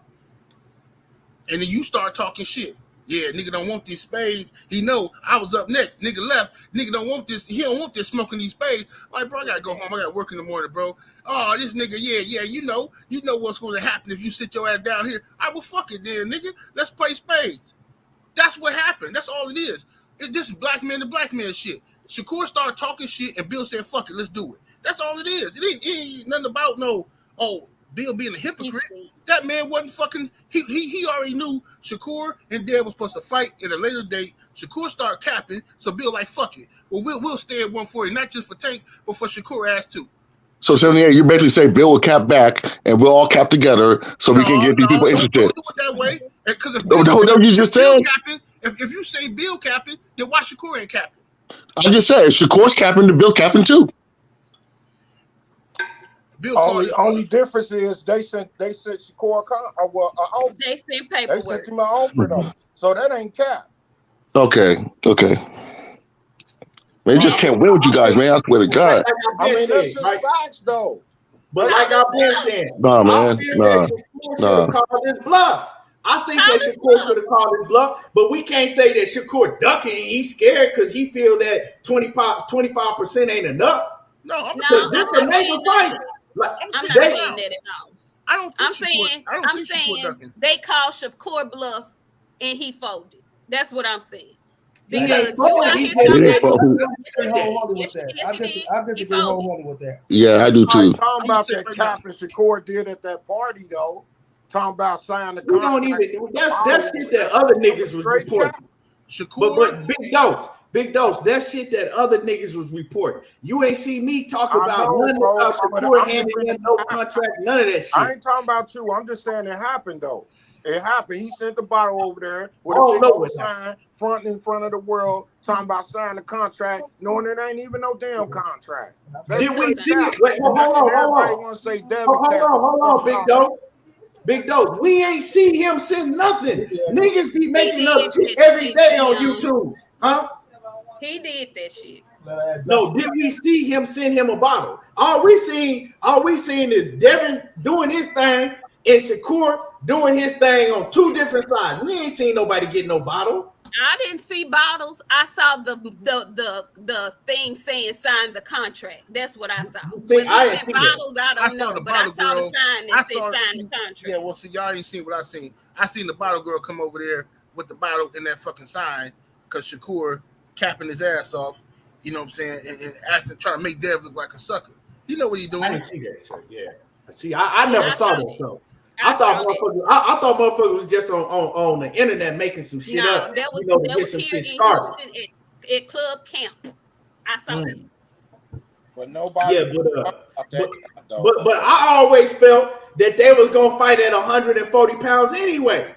I never thought that Shakur Stevenson and Devin Haney was gonna fight at 135. And like I said, I don't want that fight to happen at 135 because Devin cannot make that weight healthy. Fact. He ain't gonna be the same. He can't make. I've been saying that shit. He can't make the weight healthy. So why I want to see him get in there with Shakur Stevenson at 135, knowing he ain't gonna beat Shakur at 135. He ain't healthy. Let him fight when they both healthy. When they both at 100%. He ain't at 100% at 135. He moving up to 140. And just so you know this too, just to go back to what Moni was saying about like the challenge I was talking about. Dev and Bill, especially Bill is from the street. You know how it is when you challenge a motherfucker. Bill and Dev was gonna go to 140. They weren't even finna take the Loma fight. That's just what Bob wanted. They didn't have to take the Loma fight. They could have went to 140 after that. It was Paulie Malignaggi started talking dumb shit, and that took traction, and it fucked the game up. And then I was mad. I didn't want them to fight Loma. I'm like, man, fuck Loma. Don't fight this motherfucker, man. They tricking you into fighting this motherfucker. You fought this motherfucker anyway. He won the fucking fight, and now this capping that shit going on with Shakur. It's bullshit. Dev should have been at 140. I told Bill and Dev to go to 140 last year, before he even fought fucking Kambosos. But if he would have done that, he would have never been undisputed. So what do I know? Yeah, I mean, I've been saying I don't even want to see him fight Tank at 140. But if he do fight Tank, the risk, you know what I'm saying, and the risk and the reward gonna match because he gonna get paid off that Tank fight. But right now, I mean, he don't need to be fighting nobody at 135. Yeah, I think the same way too. Yeah, like I said, like Shakur said it out his own mouth. If the boy comes to 35, he gonna be drained. I'm gonna beat his ass, right? When, like I said, he earned the right to be at 140, bro. He did everything he had to do at 35. The only reason he should fight at 35 is Gervonta Tank Davis. That's the only fight. Okay, but say that shit. I have a question for you then. But say that shit. Just say, look, I'm not fighting nobody. Yeah. At 135, that's it. Just say it. Nobody forced you to stay for no fucking Shakur or nobody else. You got all the belts. You call the shots, right? So all you gotta say is put it out there, bro. Either Tank or nothing. We gonna wait for Tank ass to get out of jail. We see Tank team saying we want to fight Dev. Okay, let's wait for him to get out. Then negotiate. If not, then move on. You ain't even. Yeah, that's all you had to say. And motherfuckers go respect that. Money. If you saying that, then why is Shakur calling Devin out at 135? If he knew, like you saying, that they were already, he already said he don't want to fight him at 35. He shouldn't even be trying to fight me at 135. I don't even want to fight him at 135. Why he got Devin name all in his mouth? I never said he knew nothing. No, you said he said he didn't want to fight him at 35 because he know he gonna be drained. What a minute. Oh, you said you say like that. Yeah, because if you're gonna be at 35, you got all the scraps. That's what you said. Shakur said. No, you said Shakur. Yes, I got it. Okay, well, why is he calling for the fight then? If you got all the scraps at 35, right, and you saying you stand at 35, right? If you got all the titles, and you saying you stand at 35, who do you supposed to call for, Nick J? He could call for a plethora of people. He can call for Tank Davis. That's what he was trying to do anyway. He has all the belts, though. He's going for the person who has the belts. Real quick. Let me he could call for Lomachenko. That's what we calling for now. He's going for the belts, Nick J. What you saying? Hold on. Let me address some shit in this chat. Cash Crypto ain't a motherfucker switching up. I've been saying the whole time I didn't want to see Shakur and Devin fighting at 135. I've been saying that shit the whole time. How the fuck I'm switching up? Money. Have I not been saying that? Facts. You already know, bro. Nick J, have I not been saying that the whole time? Yep. I've been saying that. So who the fuck you talking about switching up? Ain't nobody switching up. I've been saying that shit. Been saying it on my videos. I've been saying that. I've been saying it too. I think we all been saying that. We don't want to see Haney Devin get fucked up like that. I want to see them fight at their best. I'm a fan of Shakur and Devin Haney. I fuck with both of them. But I didn't fuck with the niggas running around talking about, oh, Shakur was scared and he ducking and he afraid of Devin. I would, because I know that shit ain't true.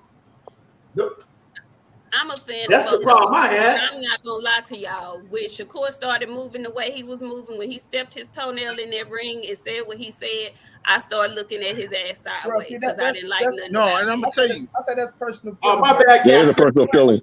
There's a personal feeling. I ain't like it.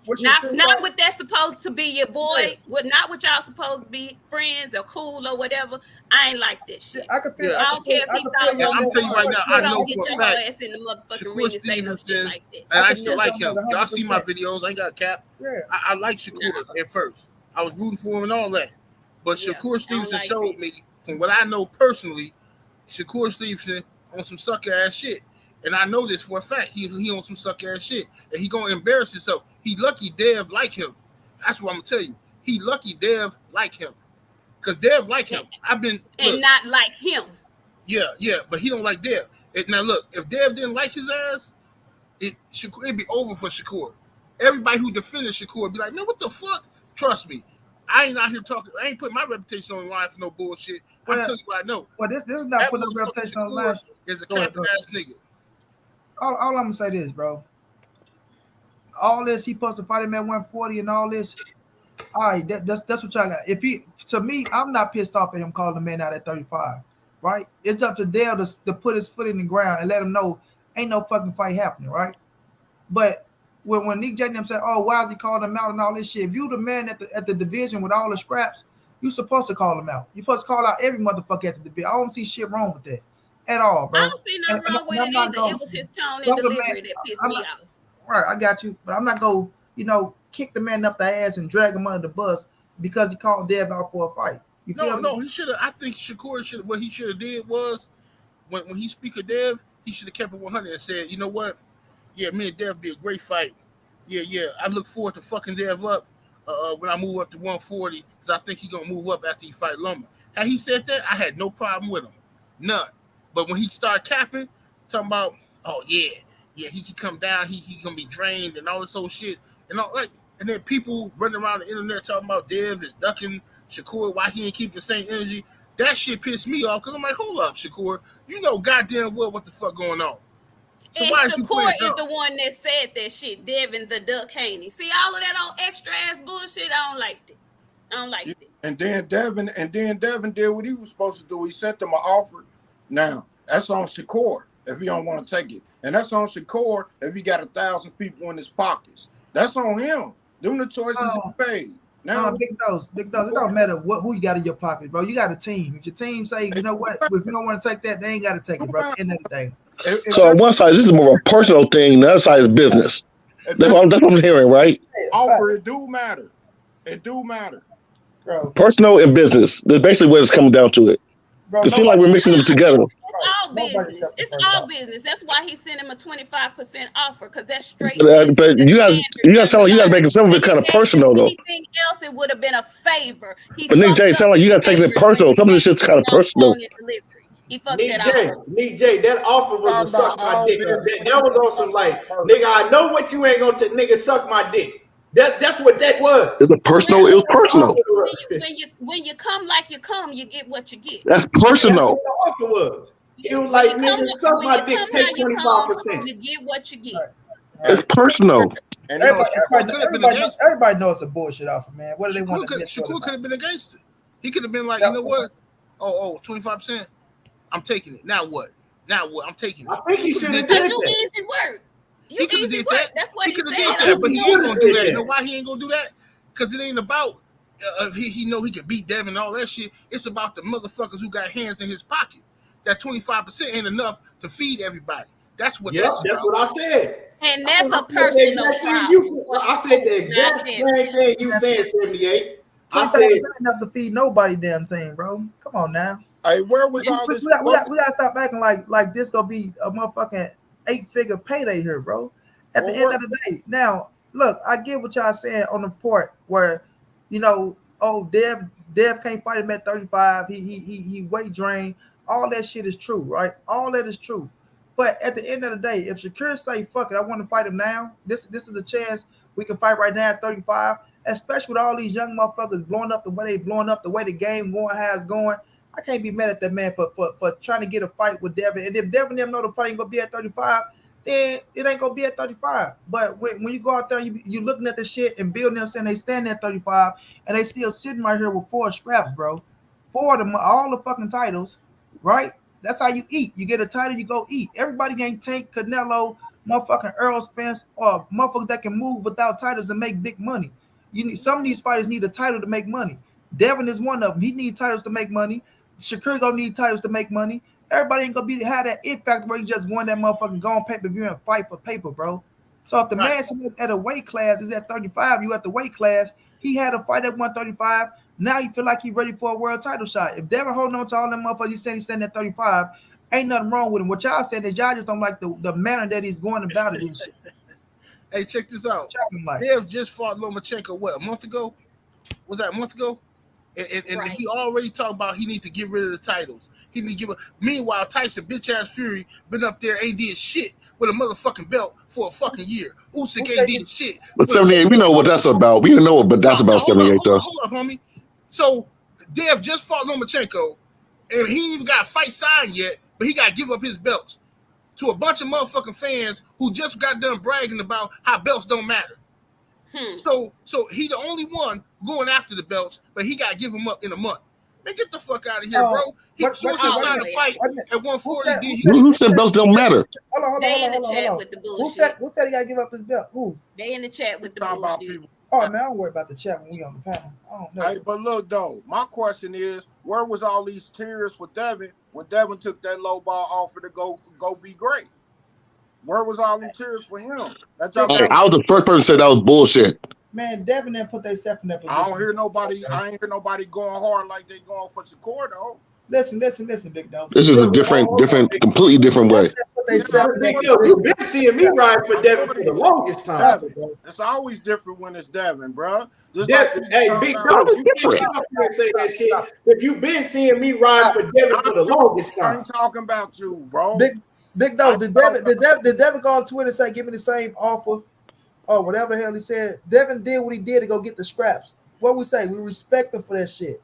Now, they didn't want to negotiate it to let these motherfuckers, whatever they did in the second fight, to come back there and with the amount of money that they got, bro. They ain't have to sign that shit, but they did it. They wanted to do that. Like I said, you can't get mad because somebody else don't want to take that type of offer, fam. Not mad, just move like on. Ain't as hungry as Devin then. And that's what's gonna happen. That's what's gonna happen. Shit is gonna move on. That's what's gonna happen. Move on. Go ahead on.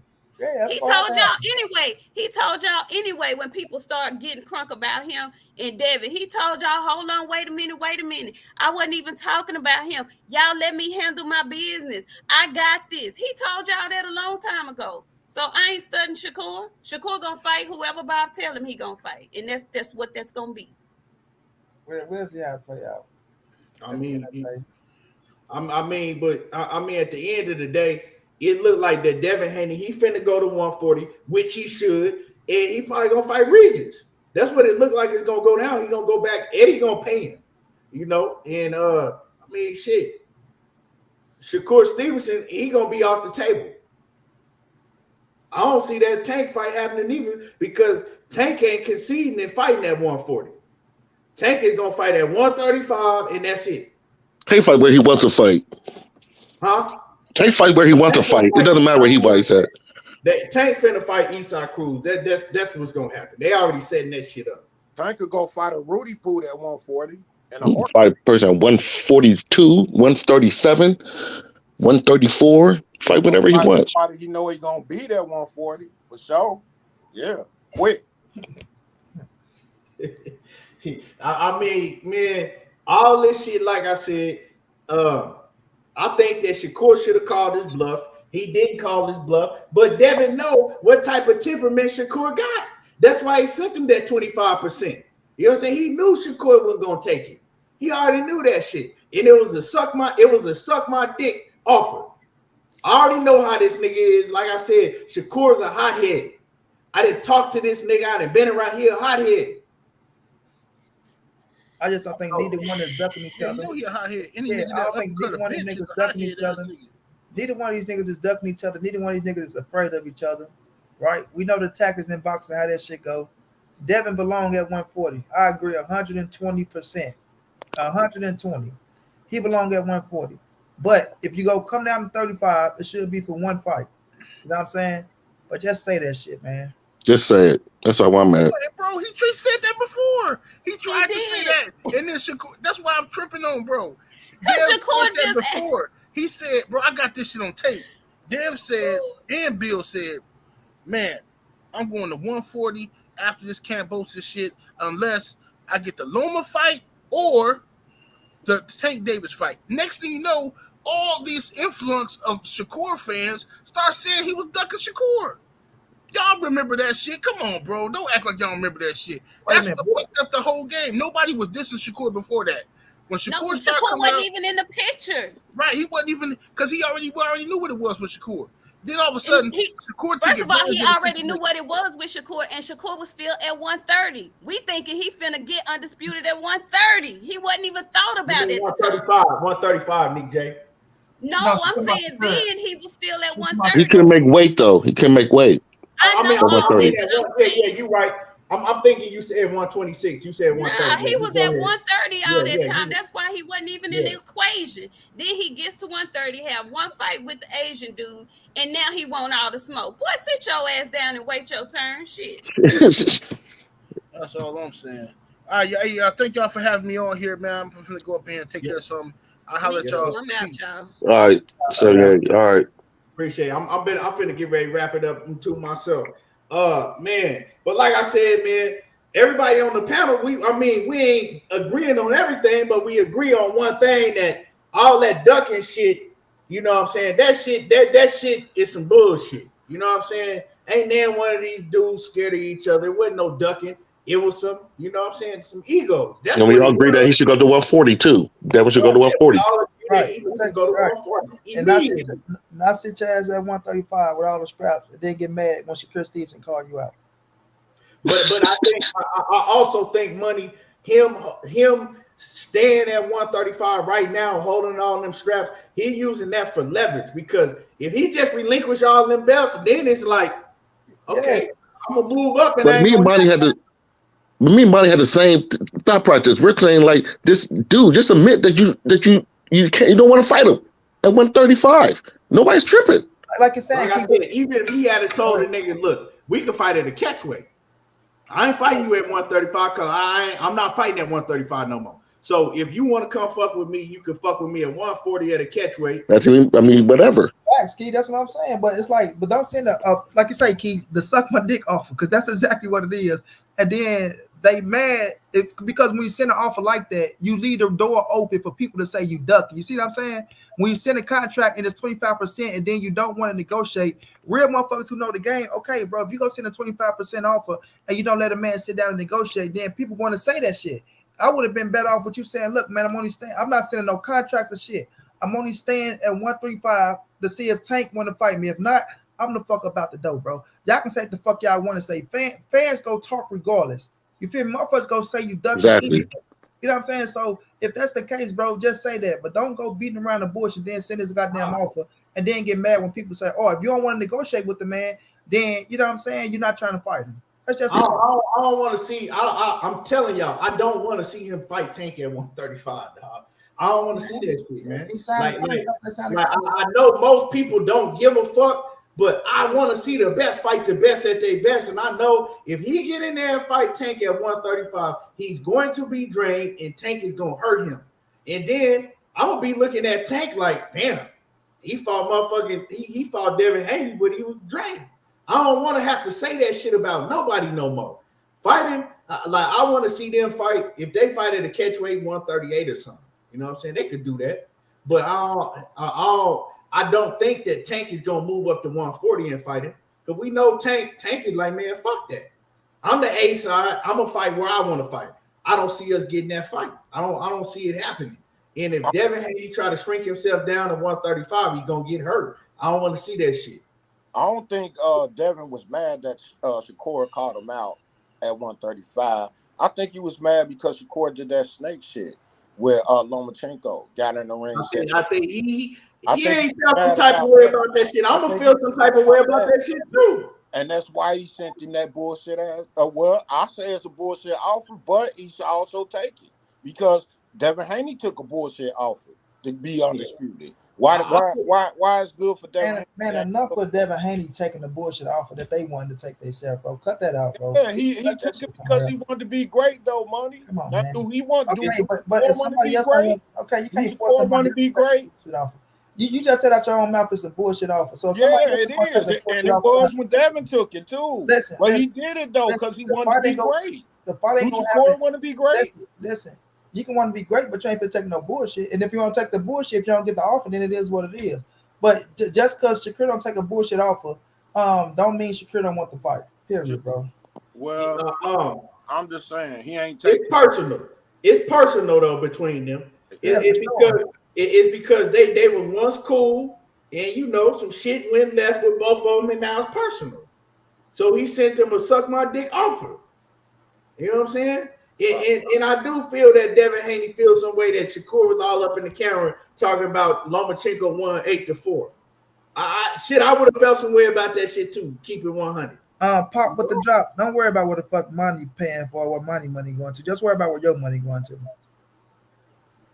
But you know, I mean, I feel that we probably all would have felt some type of way. Right, Omega. Right, Omega. Facts, Omega. If I'm rocking with money, You know what I'm saying? And I don't know, motherfucker, he do, and I get all up in the camera, oh man, he lost and this and that. He gonna feel some type of way. He do that shit to me, I'm gonna feel some type of way. Like, nigga, you could have kept that shit to yourself. Mm-hmm. But you know, I mean, Shakur, like I said, man, they young, man. These niggas do a lot of these niggas do weird ass shit when it comes to social media and all that shit, man. A lot of these niggas be doing that shit. But as far as a fighter, I rock with both of them because they both can fight their ass off. But I remember when Shakur was just on, was that the Breakfast Club? He said they was all cool. Then when he came up to 135, it was like, fuck him. So that's why I say we getting one half to a story. There's always three sides to every story. So when I come in, I heard one side of the story, that's just one side of the story. So it's that side of the story, that side, then we all make our own mind up when we hear both sides of the story. I'm not just gonna take one side. You know what I'm saying? It can sound good. It could be half of the truth. It could be all of the truth. It could be part of the truth. We just don't know until both sides come out, and then we make up our own, you know what I'm saying, our own minds. But no, what I'm hearing is what Omega said. A lot of babying going on for Devin Haney, right? It's the business at the end of the day. Okay, we can be friends, all that shit, but at the end of the day, it's still a business, bro. This is a fight game. This shit is you go eat or be ate. It is what it is on this motherfucker. Sometimes y'all something. You don't got a friend. Hold on, let me say this real quick. I'm gonna tell y'all something. And Money know this because I told him this, right, about Shakur Stevenson, right? Because y'all see me, I rock with Shakur Stevenson because I think he a hell of a fighter. I think he beat everybody at 135. And I'm going to stand on that. I've been standing on that. Don't mean that I think that, you know what I'm saying, I rock with him as outside of boxing like that. I didn't meet Shakur on several different occasions. The first time I met Shakur is right before he was gonna turn pro, right? He was with Andre Ward and his family and shit. And I was chopping it up with him in the food court. He was hella humble. You know, he's a kid. Like, I think he was probably how old was Shakur when he turned pro? Like 18, something like that. He was right before he turned pro. He real humble, you know, talking hella humble. Seen him again at an Errol Spence fight. Me and him was chopping it up for a long time. He was cool in the motherfucker.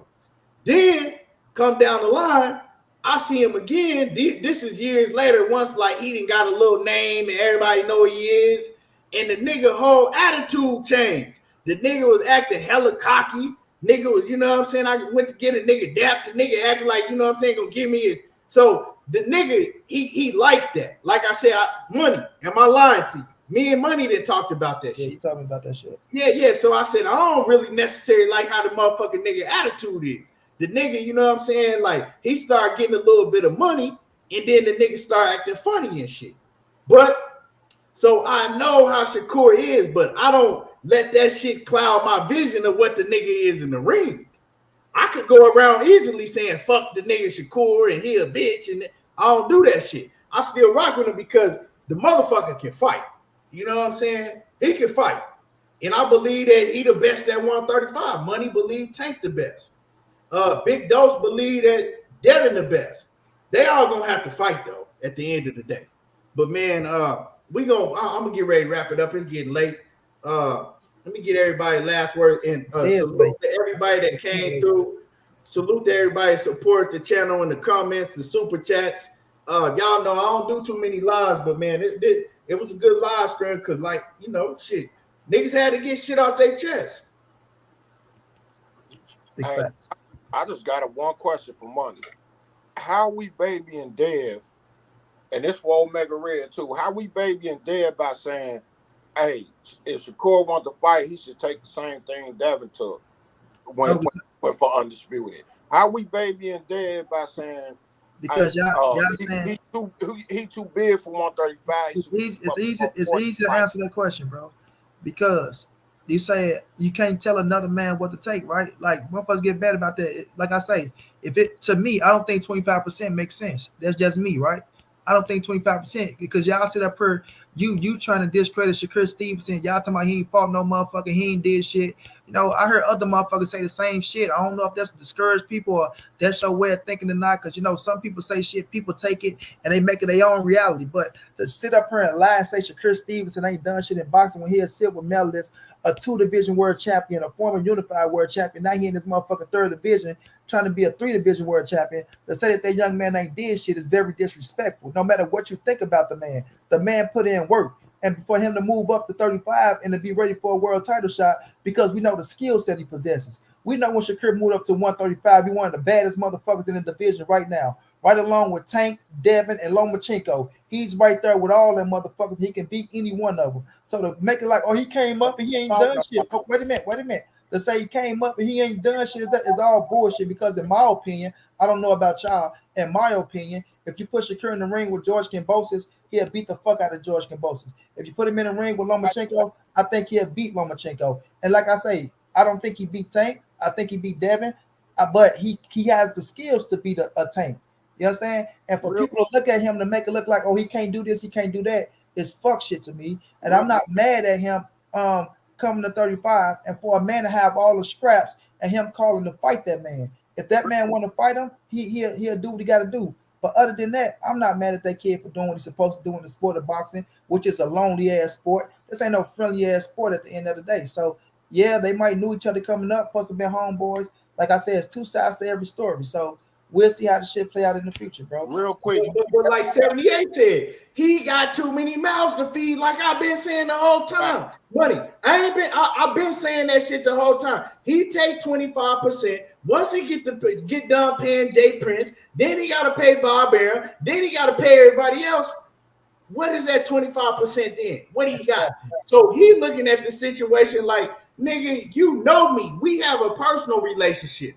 You know I ain't gonna take 25%. Like, you know what I'm saying? That's why Dev laughed at the nigga like, nigga, take it or leave it then. On some suck my dick. You can suck my dick now. You were running around here running your mouth and saying I lost the Loma. Now you can suck my dick. That's what that shit is about. It's personal. But when everybody else get involved, right, and get to running around like he's scared, he ducking, and then it turned into a whole bunch of other shit. Hey, so if you got 2 daughters, right? Hey, Big Dog, we about to get up out of here, my brother. Real quick, though, because you really didn't answer my question, bro. I answered your questions. No, hold up. Let me put it this way: if you got 2 daughters, right, and one daughter, man, she get up, she take out the trash, she do all the chores, she clean up without being told, and you got another daughter that don't hardly do nothing, right? So one daughter. That's negative, bro. That's hold on, bro. I'll let you get yours. But that shit ain't even adding up to what we're doing. Hold on. Because Shakur ain't did nothing, bro. At 135, that's a fact. Right, bro. That's a fact. So the other daughter ain't really did nothing though. So you shower the daughter that's been doing everything, and the other daughter you give her a little something. How you gonna say you babying the daughter that's done did everything that she was supposed to do, but the other daughter ain't getting baby? Cause this ain't that. These ain't no fucking daughters, bro. These ain't no daughters. These grown ass men fight for titles, bro. All that trying to have the knowledge, bro. That analogy don't even that analogy don't even match what we're talking about, bro. Because one ain't did shit. Nah, bro, that shit. If Devin fights Shakur right now, what do he get? Bro, you can say one ain't did what shit. What do he get? Nothing. He don't get no belt. He don't get nothing. He crazy, man. That's facts. If he fights Shakur right now, he gets nothing. Well, Big Dose, I'm gonna shut it down, right? But I'm gonna say this: if Devin fights Shakur right now, he don't get no. If he beats Shakur, right? That's what we talking about. Because he fights Shakur and lose, he don't get nothing. But he fights Shakur and he beat him, he get to top of that motherfucker. He probably gonna be number 1 pound for pound, or number 3 behind or number 2 behind Errol Spence when he whoop on Bud. That's what he gonna get. Ask him, what he get when he beat Lomachenko? What he get when he beat Lomachenko, bro? What did he get? What did he get when he beat Lomachenko?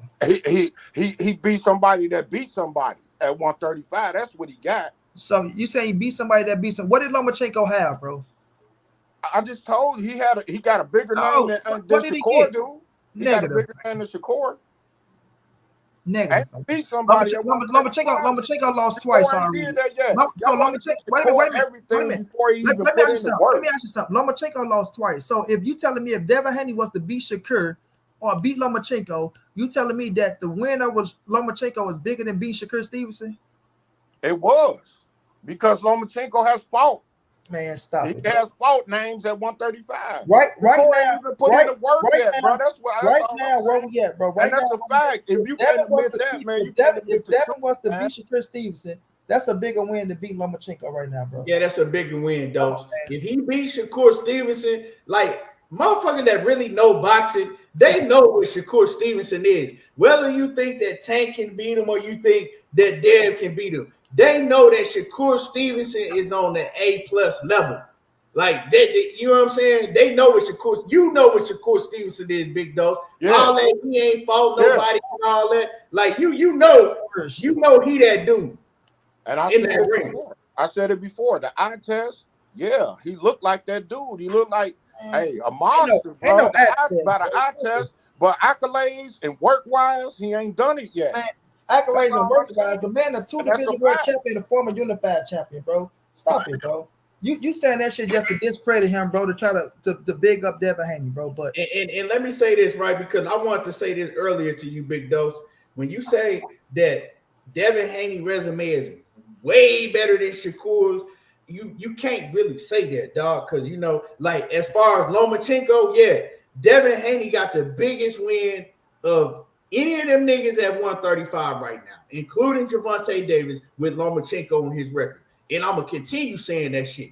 You know what I'm saying? So none of them niggas can say nothing about Devin Haney because he beat Lomachenko, and ain't none of them niggas fought nobody on Lomachenko level. Tank ain't, Shakur ain't. So I'm gonna get that to you. But when we go down the rest of the resume, his resume ain't way better than Shakur Stevenson, right? Shakur, we probably say the biggest name on his resume is Oscar Valdez, right? Other than Lomachenko, the biggest name on motherfucking Devin Haney resume is motherfucking Cambosis. And they on the same level. Some people might tell you that Oscar Valdez is better than Cambosis. So you can't say, like, you know what I'm saying? Linares was washed up. And I hate to do this shit because it sounds like I'm dogging Devin Haney out, but it is what it is. I told Bill when he was on my show, right, before they accepted the Linares fight, I told Bill, I said, I'm going to keep it 100 with you, Bill. I don't like that Linares fight. Linares ain't him no more to me. I think he old and washed up. I remember that. You remember I said that to Bill, right? So I've always felt that way. Linares, I mean, come on, man. Gamboa, old and washed up for Gervonta Davis and for Devin Haney. Jojo Diaz, 32-1. Jojo Diaz was solid, right? He was solid. But Joet Gonzalez is a solid fighter too. Shakur wiped the floor with Jojo Diaz. Who Joet Gonzalez beat? No, I'm telling you, they are pretty much on that same level. They're not, you know what I'm saying? If Jojo Diaz and Joet Gonzalez if they're at the same weight and they fight each other, it's gonna be a back and forth fight. But you know what I'm saying? It's damn near a 50-50 fight. So when you look at their resumes, for you to say that, oh man, his resume is much, leave it at Lomachenko, because we get to breaking down all that shit. Ain't damn one of them just far past the other until you add Lomachenko in there. When you add Lomachenko in there, then the rest of them got to sit back and be like, okay, yeah, Devin got it. Let me say this, Key. I know for a fact, yes, it's price one, but Shakur two Lomachenko ass up and spawn. You feel me? Shouts out to my brother Ryan Allen. I ain't even supposed to be saying this shit, but it is what it is, bro. You didn't have to say the man's name. Fuck it, because I want to let people know that this is real shit that I'm talking about. The first time they sparred, say Shakur was tip for tat with Lomachenko, right? Tip for tat. The second time they sparred, he say, man, Shakur, he said that shit wasn't even, it wasn't even fair, bro. It wasn't even fair. You feel me? So this come from a motherfucker that was in the gym, and this is my brother who sparred Shakur, Loma, Devin, Tank. He sparred every motherfucker. You know what I mean? Just fought on the Mayweather undercard, and I thought it was a draw. It was only a little 4-rounder, right? If you don't know who Ryan Allen is, do your homework, right? And you know, He already let me know how that went. Now, of course, the fight gonna be a different situation, but I'm just giving y'all a little glimpse. If Shakur was to fight Loma, and he's trying to fight Loma, so if he was to get a Lomachenko fight right after the Devin Haney fight, and if he get in that motherfucking and wash Loma worse than Devin, then you know what I'm saying? It'll be what it'll be. Now, Better put some pressure on You him. heard what Bob Arum said. You heard what Bob, and I did a video. You probably remember when I did this video, Big Dose, when Bob said Shakur beats them all. He said he beats Devin Haney, he beats Gervonta Tank Davis, he beat Vasil Lomachenko, he beats them all. Shakur beats them all. That's another reason why Bob didn't want to put Shakur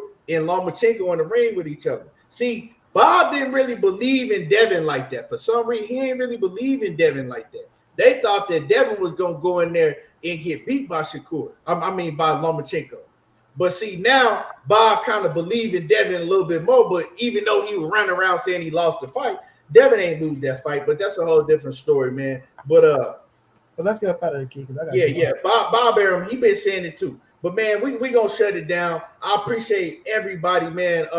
Big Dose, let me get your last word before we get up out of here real quick. And Big Dose, let me say this, bro. I gotta take I'm trying to take this shit out of my vocabulary. Kissing ass and sucking dick. I don't mean nothing by that, bro. It's just that shit just be popping out my mouth. That's how we be talking where I come from, bro. So I don't mean no harm when I say that, bro. Hey, I don't take no offense, bro, because I know how you do, man. And I know it's all love between me and you because we go way back, bro. So, hey, don't even worry about that. Hey, that's all I got to say, man. I just don't want y'all to get me misconstrued and think that I think Shakur ain't nothing. I don't think that. I think Shakur is the goods. I want to see the fights, just like y'all do.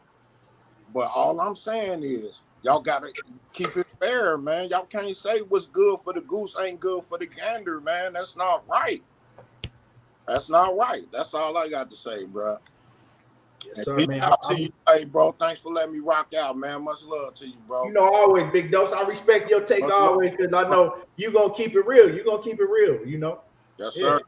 Yes, sir. Big Money, man. My brother Money, man. Let them know what you got going on. Man, I will be dropping more videos, y'all. We'll be back at it tomorrow. I will be live tomorrow as well. So, well, we'll see, man. We'll see. I don't know. I ain't gonna promise the last stream, but I will be dropping more videos, man. So y'all just tune in to me, man. Money Brown TV. Keep showing love. Keep supporting, man. Keep supporting my brother Key. You know what I'm saying? And it's all love, man. When it comes down to this boxing talk, bro, it's just boxing talk, and it stay right here on this internet shit when we shut down this computer. But at the end of the day, you know, when it comes to situations like this, you know, everybody gonna have they feelings on the situation, things of that nature.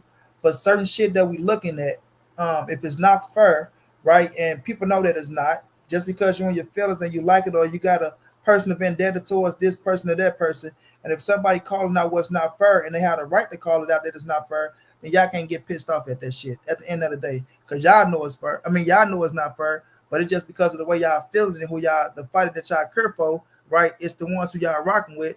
So y'all like, fuck it, we riding. And I'm all right with that. You feel me? I get it. I know it. Ride with it. But, you know, when somebody call this shit out, you know what I'm saying? Don't get, you know, too uppity tight or get too pissed off about it, because at the end of the day, you know the goddamn truth. You feel me? So like I say, shouts out to everybody that came on the panel, man. It's all love. You know what I'm saying? We all gonna have our different perspectives on it, but that's the boxing game, man. This is what boxing do to you. You know, people go take it and run with it. Some people go believe it, some people not, you know, and at the end of the day, the future will tell it all. You know what I'm saying? The future will tell it all. So all we got to do is just sit back and let's watch what happens. But shouts out to my brother Key, man. Great panel, great show today, bro. You know it's all love. Yes, sir. Yes, sir. Appreciate y'all. Like I said, smash the like button if y'all ain't got a chance to smash the like button yet. You know, I will be dropping videos. I got a lot of things to drop. My man Big Omega said, all y'all weird. He said, I definitely grew up differently. He said, I definitely grew up differently. Pop the titty goddamn mouth and let that boy grow up. He said, pop the titty out damn mouth, let that boy. My man Big Omega Red. Dad, Omega said the titty still in my mouth, Dad. Dad, I still like breast milk, Dad. Dad, I like breast milk, Dad. Dad, I don't want to give up breast milk. Hey, man, y'all crazy. Big Omega Red, man. My brother Omega, man. Salute to everybody in here. Like I said, be on the lookout for the videos and things like that. And yeah, we will be back. I don't know when I'm gonna be back, but you know, I'll be back on here cooking. Anyway, man, salute to Money, man. We out of here. I appreciate y'all.